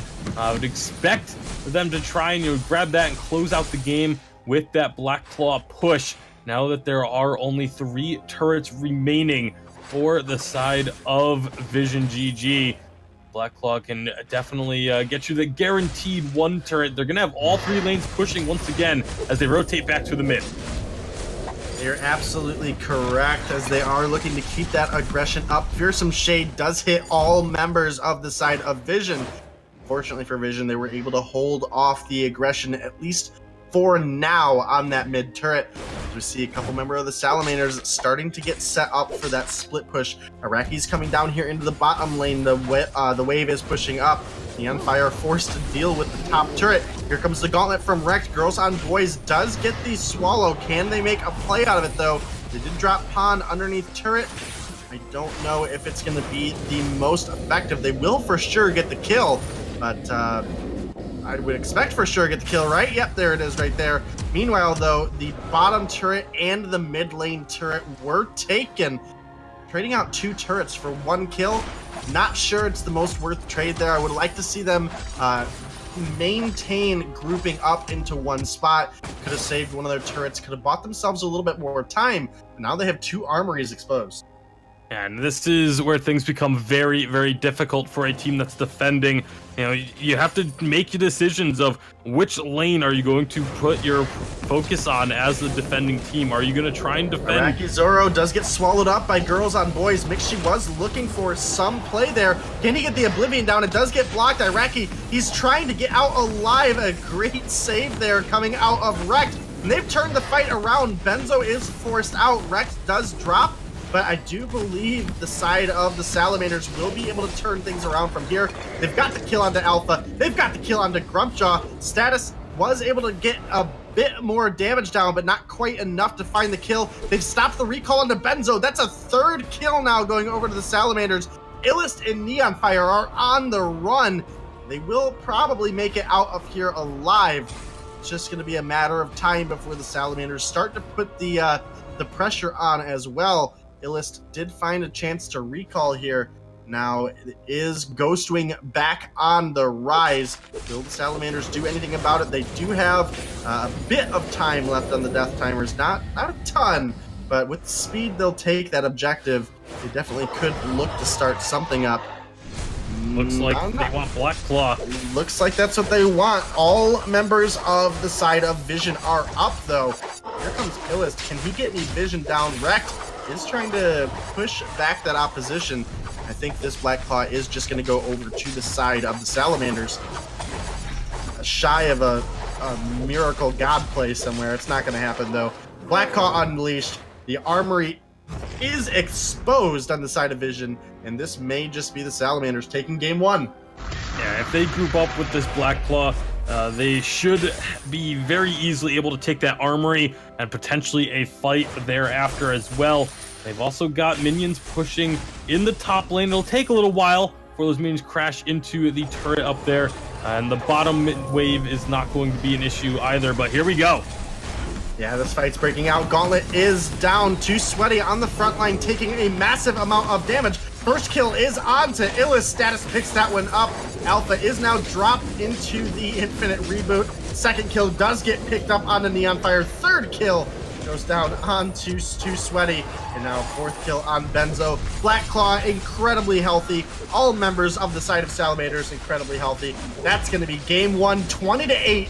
Favor of the Salamanders as they close out game 1, and Vision, they're gonna have to rethink things as we get into game 2. Yeah, that was definitely a very strong performance coming out from the Slimy Salamanders. A little bit of shakiness in towards the later stages of this game as they kind of overextended a couple of times, but aside from that, they were able to find themselves a nice big lead and hold on to it for the rest of the game. And again, that first turret going down seems to be so crucial for these teams. The amount of momentum that gets picked up off of the back of that first objective, freeing up your laner to start making rotations to the middle of the map and then spreading the advantage out across the rest of your team is just so valuable. Yeah, it absolutely is. And to help us get ready for game 2, as always, we're going to head over to the desk with Dragonborn. Dragon, what did you think of the Salamanders' performance there? Not quite as dominant as the Tribe game, but I think they made a good name for themselves here, for sure. Absolutely. You're talking about some of the most historic players in Vainglory. A lot of these players we saw really just start to distance themselves from the 3v3 game. They started to look maybe even permanently retiring, and incredibly so coming in here. Great matchup. Again, absolutely, they looked very much prepared for this matchup. Vision didn't seem to have their draft in order. I mean, you saw right from the get-go, it seemed like a pretty good draft for Vision. In fact, I would say most of us would have thought Vision had probably the better draft. But when you look at just the gameplay, the control, you said it, Tasty, during the game, at almost all points, Salamanders were pushing those lanes. They would all be mid lane pushing, and their top and bottom were already pushing because they had cleared out those lanes and rotated their respective position. That's just very good awareness. They absolutely dominated that, early mid game really, really well once they really started to get the ball rolling, and then just snowballed it away. So great matchup. We're going to be getting into game number 2 here in just a quick second as we talk about what could happen differently from Vision. I don't think they had an issue with the draft necessarily to nominate. I think really just the flow of the game. We're going to talk a lot about timing and positioning and rotating. And in this case, you saw a lot of small little things that Salamanders were doing. Iraqi Zoro on the bottom on box. Man, he looked absolutely fantastic, Dave. Yeah, you're absolutely correct. And, I definitely mentioned it a couple times. The lead that Iraqi was able to get early on was not a minor lead. There was a point where he was 50 CS over the Alpha. And because the Alpha was focused so heavily on trying to get defense against Iraqi, Alpha didn't have the best time in the front line. He was deprived in levels. He was deprived in items as well. And it made it very easy for that Samuel to poke out the front line. We talked a little bit about the Alpha being able to soak up a lot of that damage from Samuel. When he's down 3.5, 4 levels and doesn't have any defense to his name because he's just been, he has to build damage. It made it too difficult for Alpha to survive. Through a majority of those fights, we saw Alpha drop very early on, didn't have really any benefit to the team, unfortunately. And then from there, having that main tank source on the front line down, it's just a matter of time before something, it's difficult to run from a Vox. That Sonic Zoom in the later portions of the game is up every couple seconds. It makes the chase very easy, as well as building up those stacks of breaking point consistently on the Vox. Iraqi just had an absolutely fantastic game. Absolutely. Well, we're ready to get into another game. It's game number 2 of this best of 3 series as we look to start the draft. The players are in. The draft begins. Now Vision GG will move over to that A-side slot, but it's Slimy Salamanders with the first victory. Yeah, possibly one game away from moving on to the next round, or Vision, they might be able to push us to a game 3. Fortress is going to be the first band coming out of the side of Vision Gaming here. Not sure Fortress is really the most impactful thing they could have banned away here first. In fact, they might even just have done it because it is still a strong pick. And now this offers them the opportunity to pick up one of those strong power picks, possibly the Gwen again, which was not horribly effective for them, or maybe even the Kroll, or try to get an Alpha again that may just maybe have a little bit better of a matchup.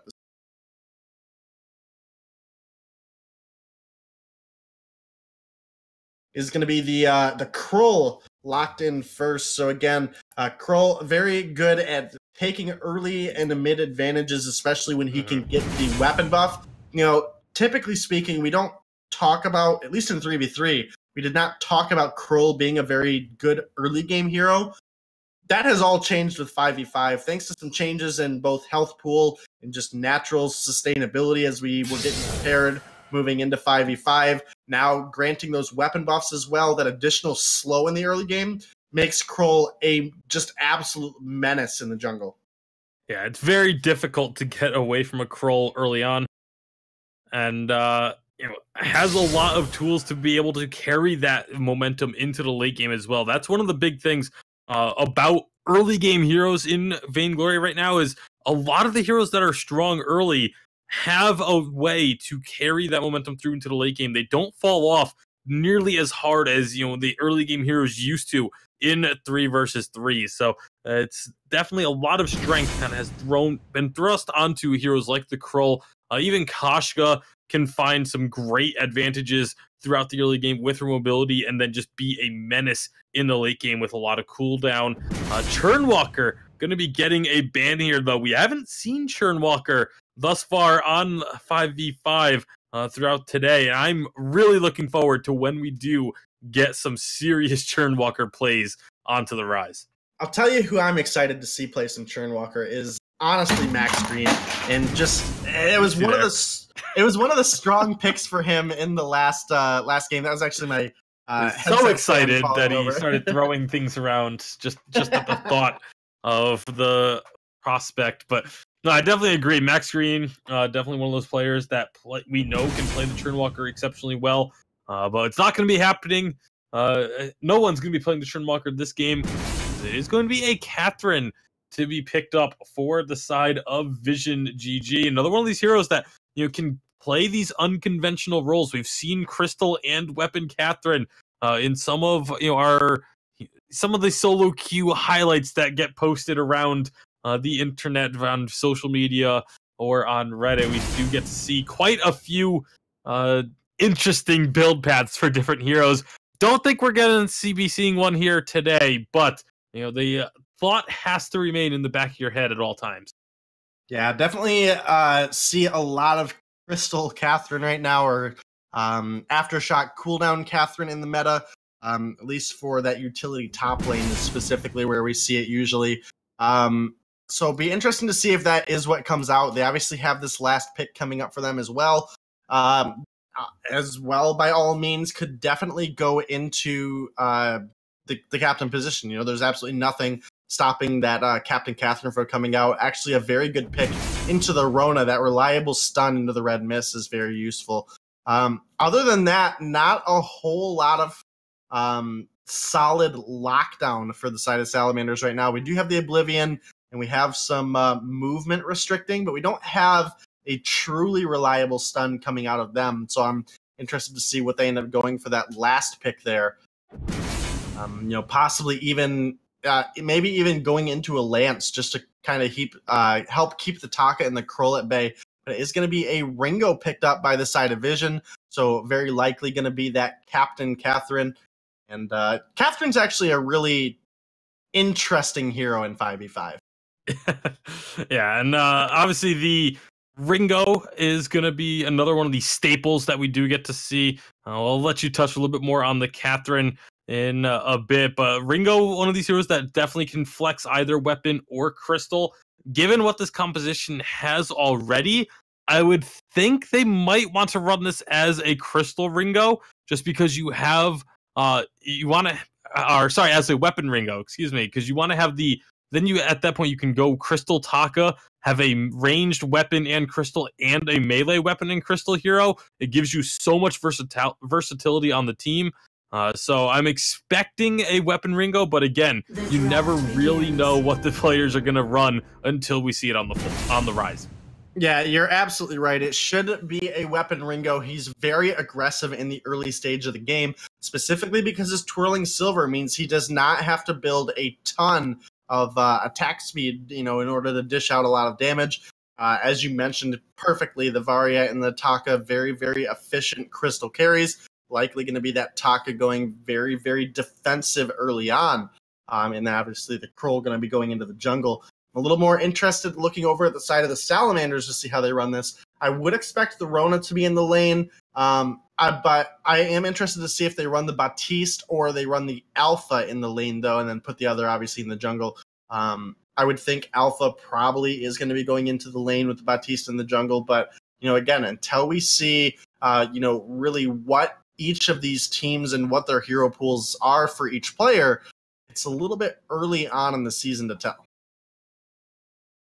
Yeah, this is for a lot of these teams, it's our first look at these rosters, our first look at where the players are going to be playing, what positions, what roles, and so a lot of that can still change before the upcoming season too. So nothing is going to be set in stone. Everything's going to be up in the air in 5v5 once the VPL kicks off. Even there's going to be a preseason for the VPL. And even things can change from the time we have preseason until the regular season starts. So take everything with a grain of salt for now. But with a bag of salt, yeah, with a whole big old bag of salt. But for now, you can still get some good ideas. You can get a few ideas of what teams are generally going to be looking for, what certain players are feeling is very strong at the moment, and the level of synergy that some of these teams are able to put together on short notice.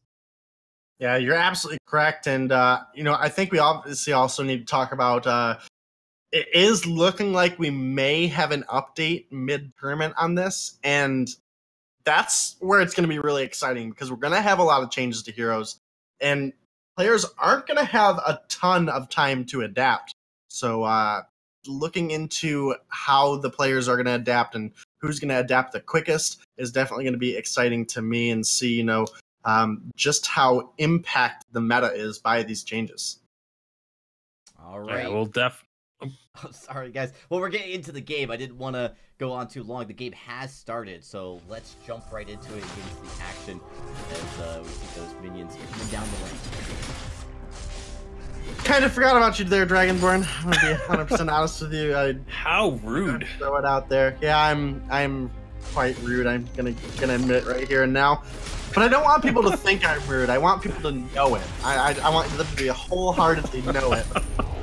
So, as we get into this game, it is Salamanders here are going to be on the B side, and Vision on the A side. Salamanders obviously able to pick up game 1, looking to close out game 2 here, but obviously they've got a long way to go before that's the case. Mixi back on the Samuel, pretty decent performance out of him in the last game. Rekt has picked himself up a Lyra though. And that's the hero he really made a massive name for himself on back in 3v3, so I'm excited to see him pull this one out. And overall, I think both teams got a fairly good draft, and I'm excited to see these fights start to break out soon. Yeah, definitely gonna be interesting. Also, Iraqi Zoro on the Rona, pick that he started to pick up towards his later stages with Gangstars. So definitely something where there is some familiarity and comfort with that hero for him. We'll see how he's able to do up against the Taka, as we saw again that massive lead come out for Iraqi Zoro against the Alpha, but that was a ranged hero versus a melee hero. Now it's melee versus melee. It should be a little bit of an easier time for Benzo is just barely able to make it out alive there. In fact, Girls on Boys barely makes it out as well. There's a aggressive rotation coming out of the side of Salamanders, 4 rotating into that bottom jungle. Meanwhile, we have in the top lane, Iraqi Zoro. He is going to be on the Rona, and this is actually going to be a really fun matchup because both the Taka and the Rona are very hard to kill. They're also very agile targets. And, one of the big benefits this Taka does have is the meta build right now for Taka is to go armor. Heavy armor very early on, as well as his Kaku will heal him up in the lane. So those are 2 benefits this Taka should have over the Rona here early on. Obviously, for sheer team-wide damage, though, Iraqi Zoro with that red mist later on will be a huge threat. But here we go. Taka getting a lot of that damage down, forcing the Rona out early, actually. So really good plays coming out of the Taka here. Girls on Boys once again narrowly making it out. And, still no kills on the board. We're approaching 4 minutes here, Bacon, and haven't seen a ton of action. We've seen an aggressive rotation, but nothing really came out of it. Yeah, a lot of the rotations thus far have been focused on these objectives in the jungle. This will actually be the second buff that Rekt and Mixi will be stealing away. So Mixi double buffed now for the next couple minutes. That's going to be making things a little bit difficult for Illust in this lane matchup. So See how he handles that, or if Mixi and Rekt are just going to continue to roam across the map. And well, looks like Mixi wants to make sure that their crystal tree doesn't get stolen. So he's going to be grabbing that one for himself as well. It's, again, just going to extend the duration of the crystal buff for him, but accomplishes the goal of making sure that they won't be giving those buffs back over to their opponents. Yeah, you're absolutely correct. Status here on this alpha has built quite a substantial amount of armor early on. Up against the Ringo in the lane, he definitely needs to be able to survive and be durable against those poked range attacks that the Ringo is going to bring to the table. Girls on Boys once again does take quite a substantial amount of damage, but is making a rotation into the enemy jungle. This Krull is finally finding himself some CS that's not getting taken away by the Salamanders. While it's not much, getting anything to get this Krull online is going to be important. Status down here in the bottom lane does get pushed back a little bit by Neon Fire, but nothing the alpha is going to struggle with too much. Obviously has that extra health bar. Is going to have to watch out for the Krull, though. They have vision here. Status is looking to go on to Neon Fire. Here comes Girls on Boys, though. Can they line up the kill? Pawn the Original is coming. Status does use the Termination Protocol to get out alive, but doesn't find any damage with it. Still no kills on the board, but look at Rekt and Mixi immediately making the rotation down, as well as Illust and Benzo. Rekt actually finding his way to a target here as well. I'm interested to see if we get the Shiver Steel coming out of this Lyra here early on. It is something that would be suiting for Rekt, as he's gone Stormcrown first, looking for a lot of aggressive damage. Pawn the Original, though, does take a Hellfire Brew. First blood on the board. That one's going to go over to Girls on Boys on the Krull. Going to make up for a little bit of the gold that has been taken away from him. Benzo with a good stun onto Mixi, but now do have to be cautious. The health bars are getting low. Can they find Rekt? Second kill on the board. Girls on Boys finds another one. Has used that flask, and now Mixi gonna be in a world of hurt. Stun comes through. Girls on Boys has latched on. 3 kills for this Krull. What a good turnaround there by the side of Vision. Yeah, able to get a lot back for them, but now they're going to be on the retreat. They did get down very, very low during all that, but able to grab 3 kills and get out virtually unscathed is going to be a great psychological edge for them for the next couple of minutes. And like you mentioned, it's really big that Girls on Boys picked up those kills because he did have so much of the jungle stolen away from him. You know, those crystal and weapon buffs, those are so impactful towards getting a faster clear, being able to gank your teammates' lanes and, you know, find other kills. But it's also 100 gold per minion or per buff that gets stolen away. Although, well, that's going to be an ill-advised decision there from Girls on Boys going into status and pawn like that. That was pretty rough. There's a lot of sustainability and some decent control there that makes it difficult for the Krull to stick onto a target. Upon the Original, he is building towards this weapon path on the Baptiste. In fact, it does appear we have 3 weapon carries for the side of the Salamanders, so interesting to see how that turns out. They're putting a lot of faith in the Mixi, the solo carry of the Crystal Power on the Samuel, and while it can be a huge benefit, it can be a little bit risky as well. If the side of Vision build on to a lot of health and armor early, they can definitely avoid some of the tension bow procs and make it a little bit difficult for 3 weapon carries to continuously put out damage. Status once again, Termination Protocol does make it out alive, but does not answer back with any damage. Arakizoro now is in the jungle. He does take a beautifully timed arcane passage coming out of Rekt there to get away from the From Hell's Heart. In fact, I think Rekt actually soaked it up all entirely, and they're both going to make it out alive. Great plays out of the Salamanders there. It was a wonderful engage out of the side of Vision. Salamanders they played it so well. And Rekt putting it down that sigil just before he recalls allowed Arakizoro to heal on up, but Taka just doing a lot of damage. Girls on Boys coming on in as well, looking for this kill, but the sustain of Arona is still immense, and that's going to be Arakizoro outplaying Girls on Boys underneath this turret, finding himself a kill. And just like that, all of a sudden, Iraqi Zoro is going to be able to be a bit more comfortable up in this lane. He's still sitting at 3/4 health because of that durability that the Serpent's Mask provides. Yeah, you are absolutely correct there. Pan once again stealing away some of that jungle farm. And looking here in the mid lane, Benzo and Illis, they're on the run. The Oblivion does get blocked. In fact, a lot of damage gets returned onto Rekt. That Stormguard from Benzo just making maximum effect on how much damage Mixi was wailing out there. All members of the side of the Salamanders have rotated here towards the mid, but Too Sweaty doing such a great job with the split push here. Storm Crown on Taka. They are going to take a turret to answer back. Mid turret does drop in favor of Salamanders, though. So 1-for-1 turret trade there. Now from Hell's Heart gets intercepted by Status. Can he do anything about it, though? Termination Protocol is out.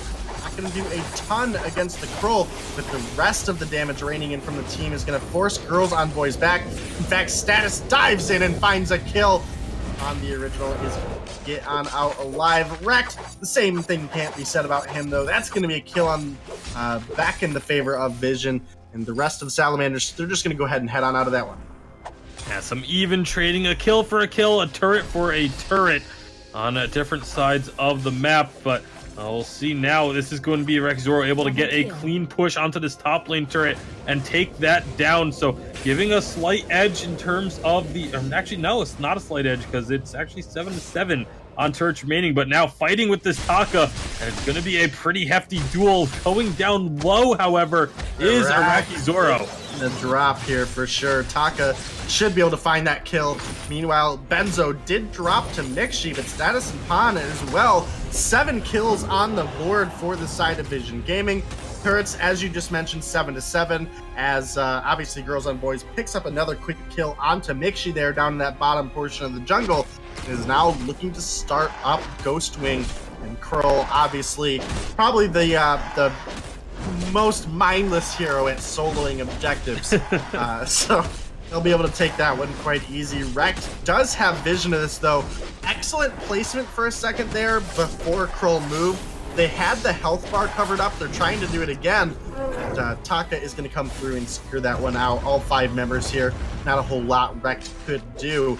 But that is going to be a substantial buff for the side of Vision. They're sitting in a decently comfortable spot right now. I mean, the level 9 Taka was able to 1v1 the level 11 Ronit. I mean, that just shows how good this Taka build is, going such heavy armor early on. You get the bleed from your X-Retsu, your basic attacks extend the duration.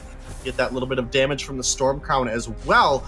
Too Sweaty has really been playing just right here on this Taka. I don't want to say exceedingly well, but is definitely playing above average. Yeah, he is able to keep pace with the CS as well. That was the really important thing that we took away from game number 1 in that matchup against Iraqi Zoro. This time around, he did fall behind a little bit earlier on, but has evened it back up, or close to. But now here comes the Salamanders. Yeah, Salamanders, they're going to get this turret no problem, I would think. Actually, it does look like Pan might be dropping, so they trade a life and did not get the turret. The barrier just starting to regenerate as that last Malice and Verdict came through. Too Sweaty should be able to make it out of here just fine. In fact, is going back in. While he does have a lot of armor against Iraqi Zoro, we see again, Mixi just absolutely obliterates health bars when there's no defense. But his gets obliterated too. All at the same time, if an X-Retsu comes through, a double attack coming out of Varia with that alternating current Dragon's Eye, that's going to be quick work of Mixi's health. He's only sitting on that tier 1 shield, so all of that burst damage that just came through was pretty raw onto his health bar. And Taka, he does have an Aftershock complete. Again, I know you guys can't see all of the builds.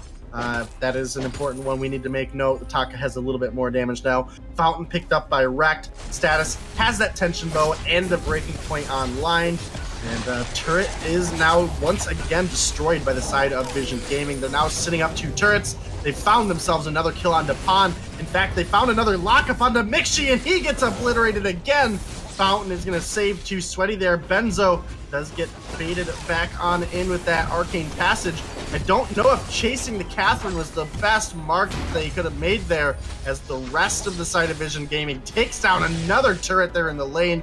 They're sitting up 3 objectives now over the side of the Salamanders, and this is an absolutely different game than the game 1.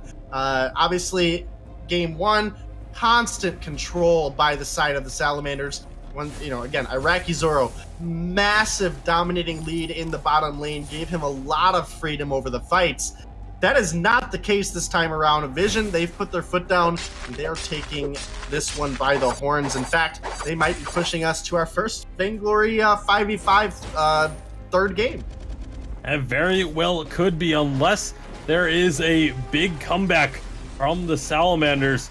At this point, it is Vision Gaming taking the fight to them and able to use this composition very effectively. We talked about the Krull, his strengths in the early game. We didn't really get to see too much of it, but once we got a little bit further in, once these items started to build up, and hopefully when we have a little bit of a lull in the action next, we can pull up the scoreboard for you so you can see what the actual active current builds are.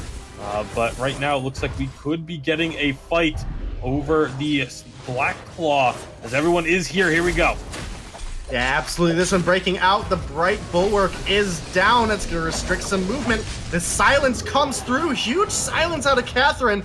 Not quite in time to save Illust as the Varia falls. And now with all 5 members of the Salamanders full on health, this is a raw 4v5. They have the just absolute domination of a Samuel coming towards this turret. Hellfire Brute is out. The big stun on Turek, though. They're going to find a kill. They're trying to get another one in return. Status is low on health, but has that termination protocol. Can the side of Vision come back here? It looks like they might be able to pick up a kill on Mixi if the Taka can get in. There is another trade.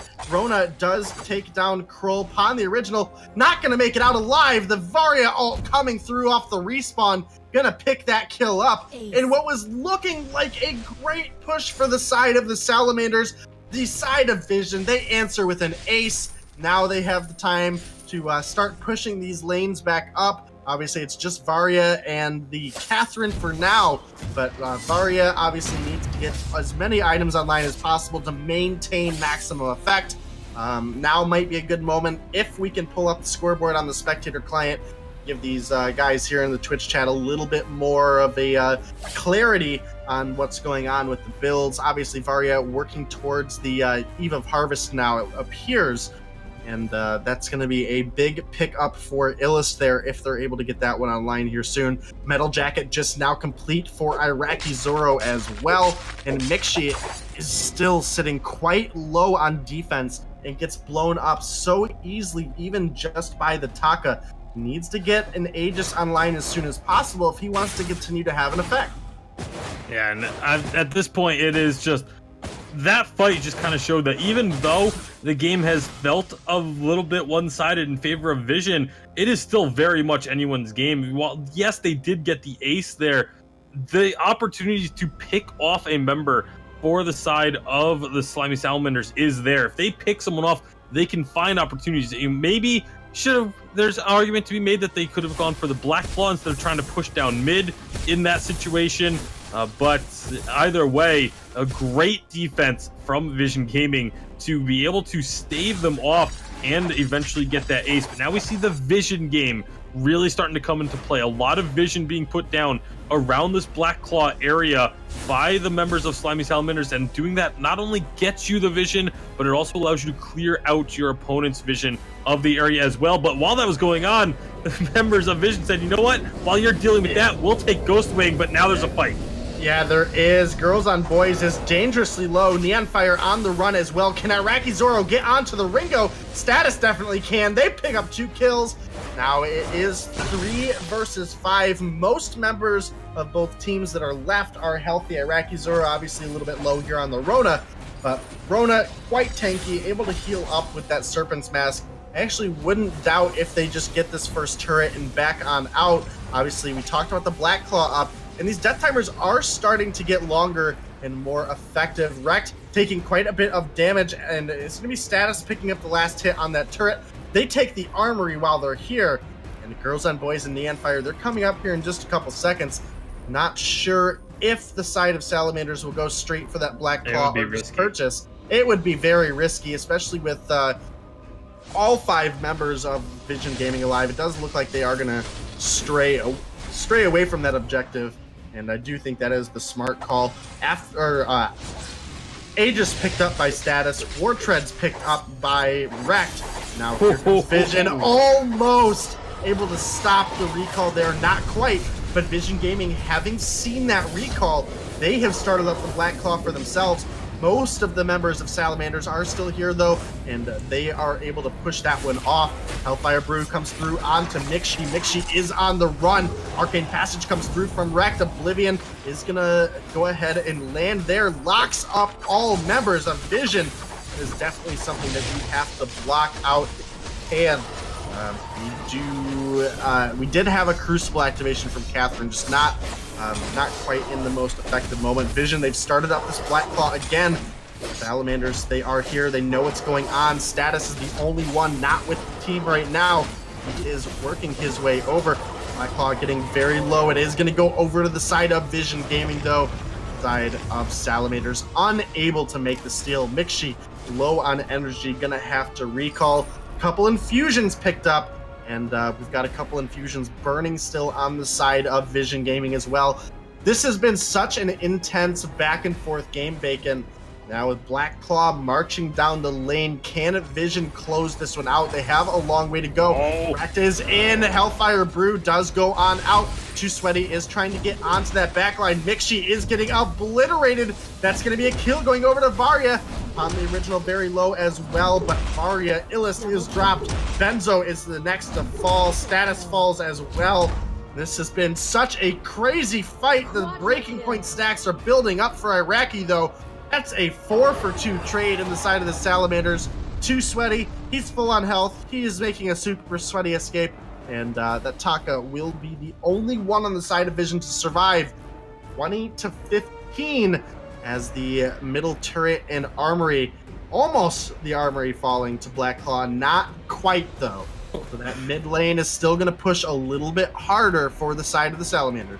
This game is absolutely nuts right now, Denominate. That fight just goes to show, we were wondering about this triple weapon power build that the Salamanders were going for, but when you have 3 breaking points, these fights last a long time once you get towards the later stages. Early on, there's a lot of quick burst, a lot of players just getting popped early, but once you get late into a game on the rise, the fights last a very long time. Those breaking points are able to stack up and turn fights around so heavily. That's exactly what we just saw in that last team fight. And now, look at the size of this minion wave coming down bottom lane.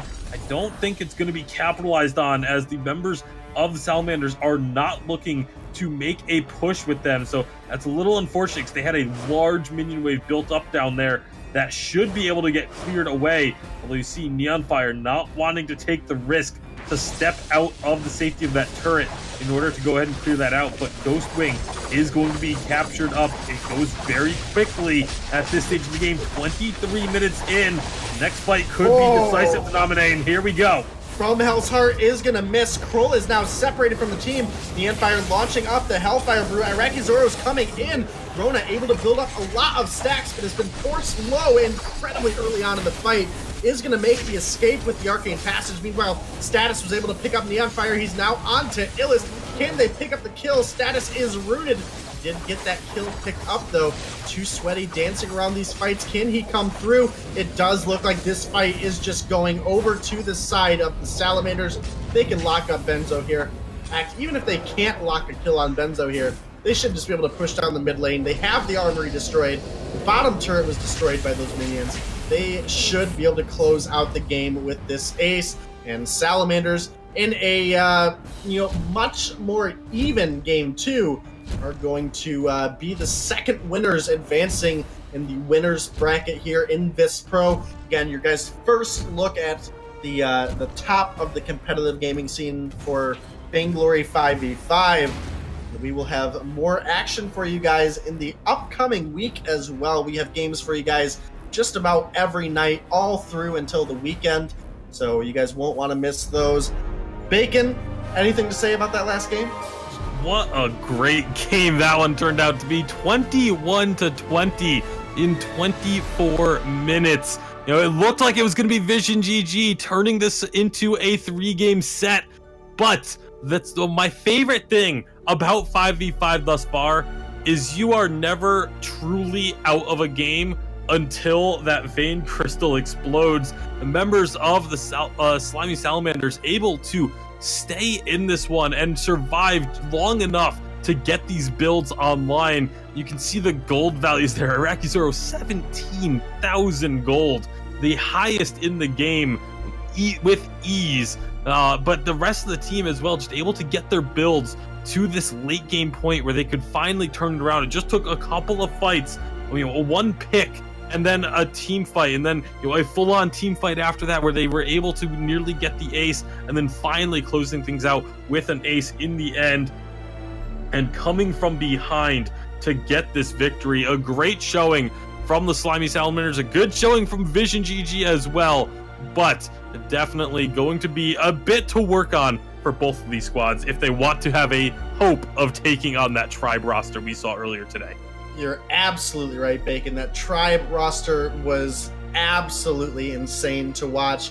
This last game here was much more even, and I definitely hope we get to see more games that are very gridlocked like this moving forward. But those are all the games for us tonight. For the last time here, we're going to jump over to the desk with Dragonborn, maybe giving you guys a little bit of insight on what we can expect to see for tomorrow's games. Thank you, Denominate, and thank you, Tasty Bacon. Those are some exciting matchups, and we will, of course, be bringing you guys more as we are kicking off. The first 2 days are the round of 8, as the top 8 teams will be playing to get a chance to stay in the winner's bracket. Let's take a quick look at the bracket as we jump into day number 2 here, just a few maybe like, well, another 24 hours really, but as you can see, day number 1 is concluded. Tribe, Gaming, and Slimy Salamanders move on to the next round. Just to let you guys know, these teams that lost today, they are not out of it. They are actually moving down to the elimination bracket and will be streaming their matchups later on this week on Thursday and Friday. So make sure you guys tune in for that. Tomorrow, though, Child's Play versus Misfits and Nova Esports versus Finesse Gods. Those are matchups you absolutely don't want to miss, as these are teams definitely coming on to the rise and rising up in prominence. A lot to be talked about on these rosters, Child's Play specifically, and of course we'll talk a lot about them and more starting tomorrow. Thanks everybody for tuning in tonight. Make sure you hit the follow button, and it's been an absolute pleasure bringing you guys the first ever VIS 5v5 tournament thus far. Until tomorrow though, good night. See you then.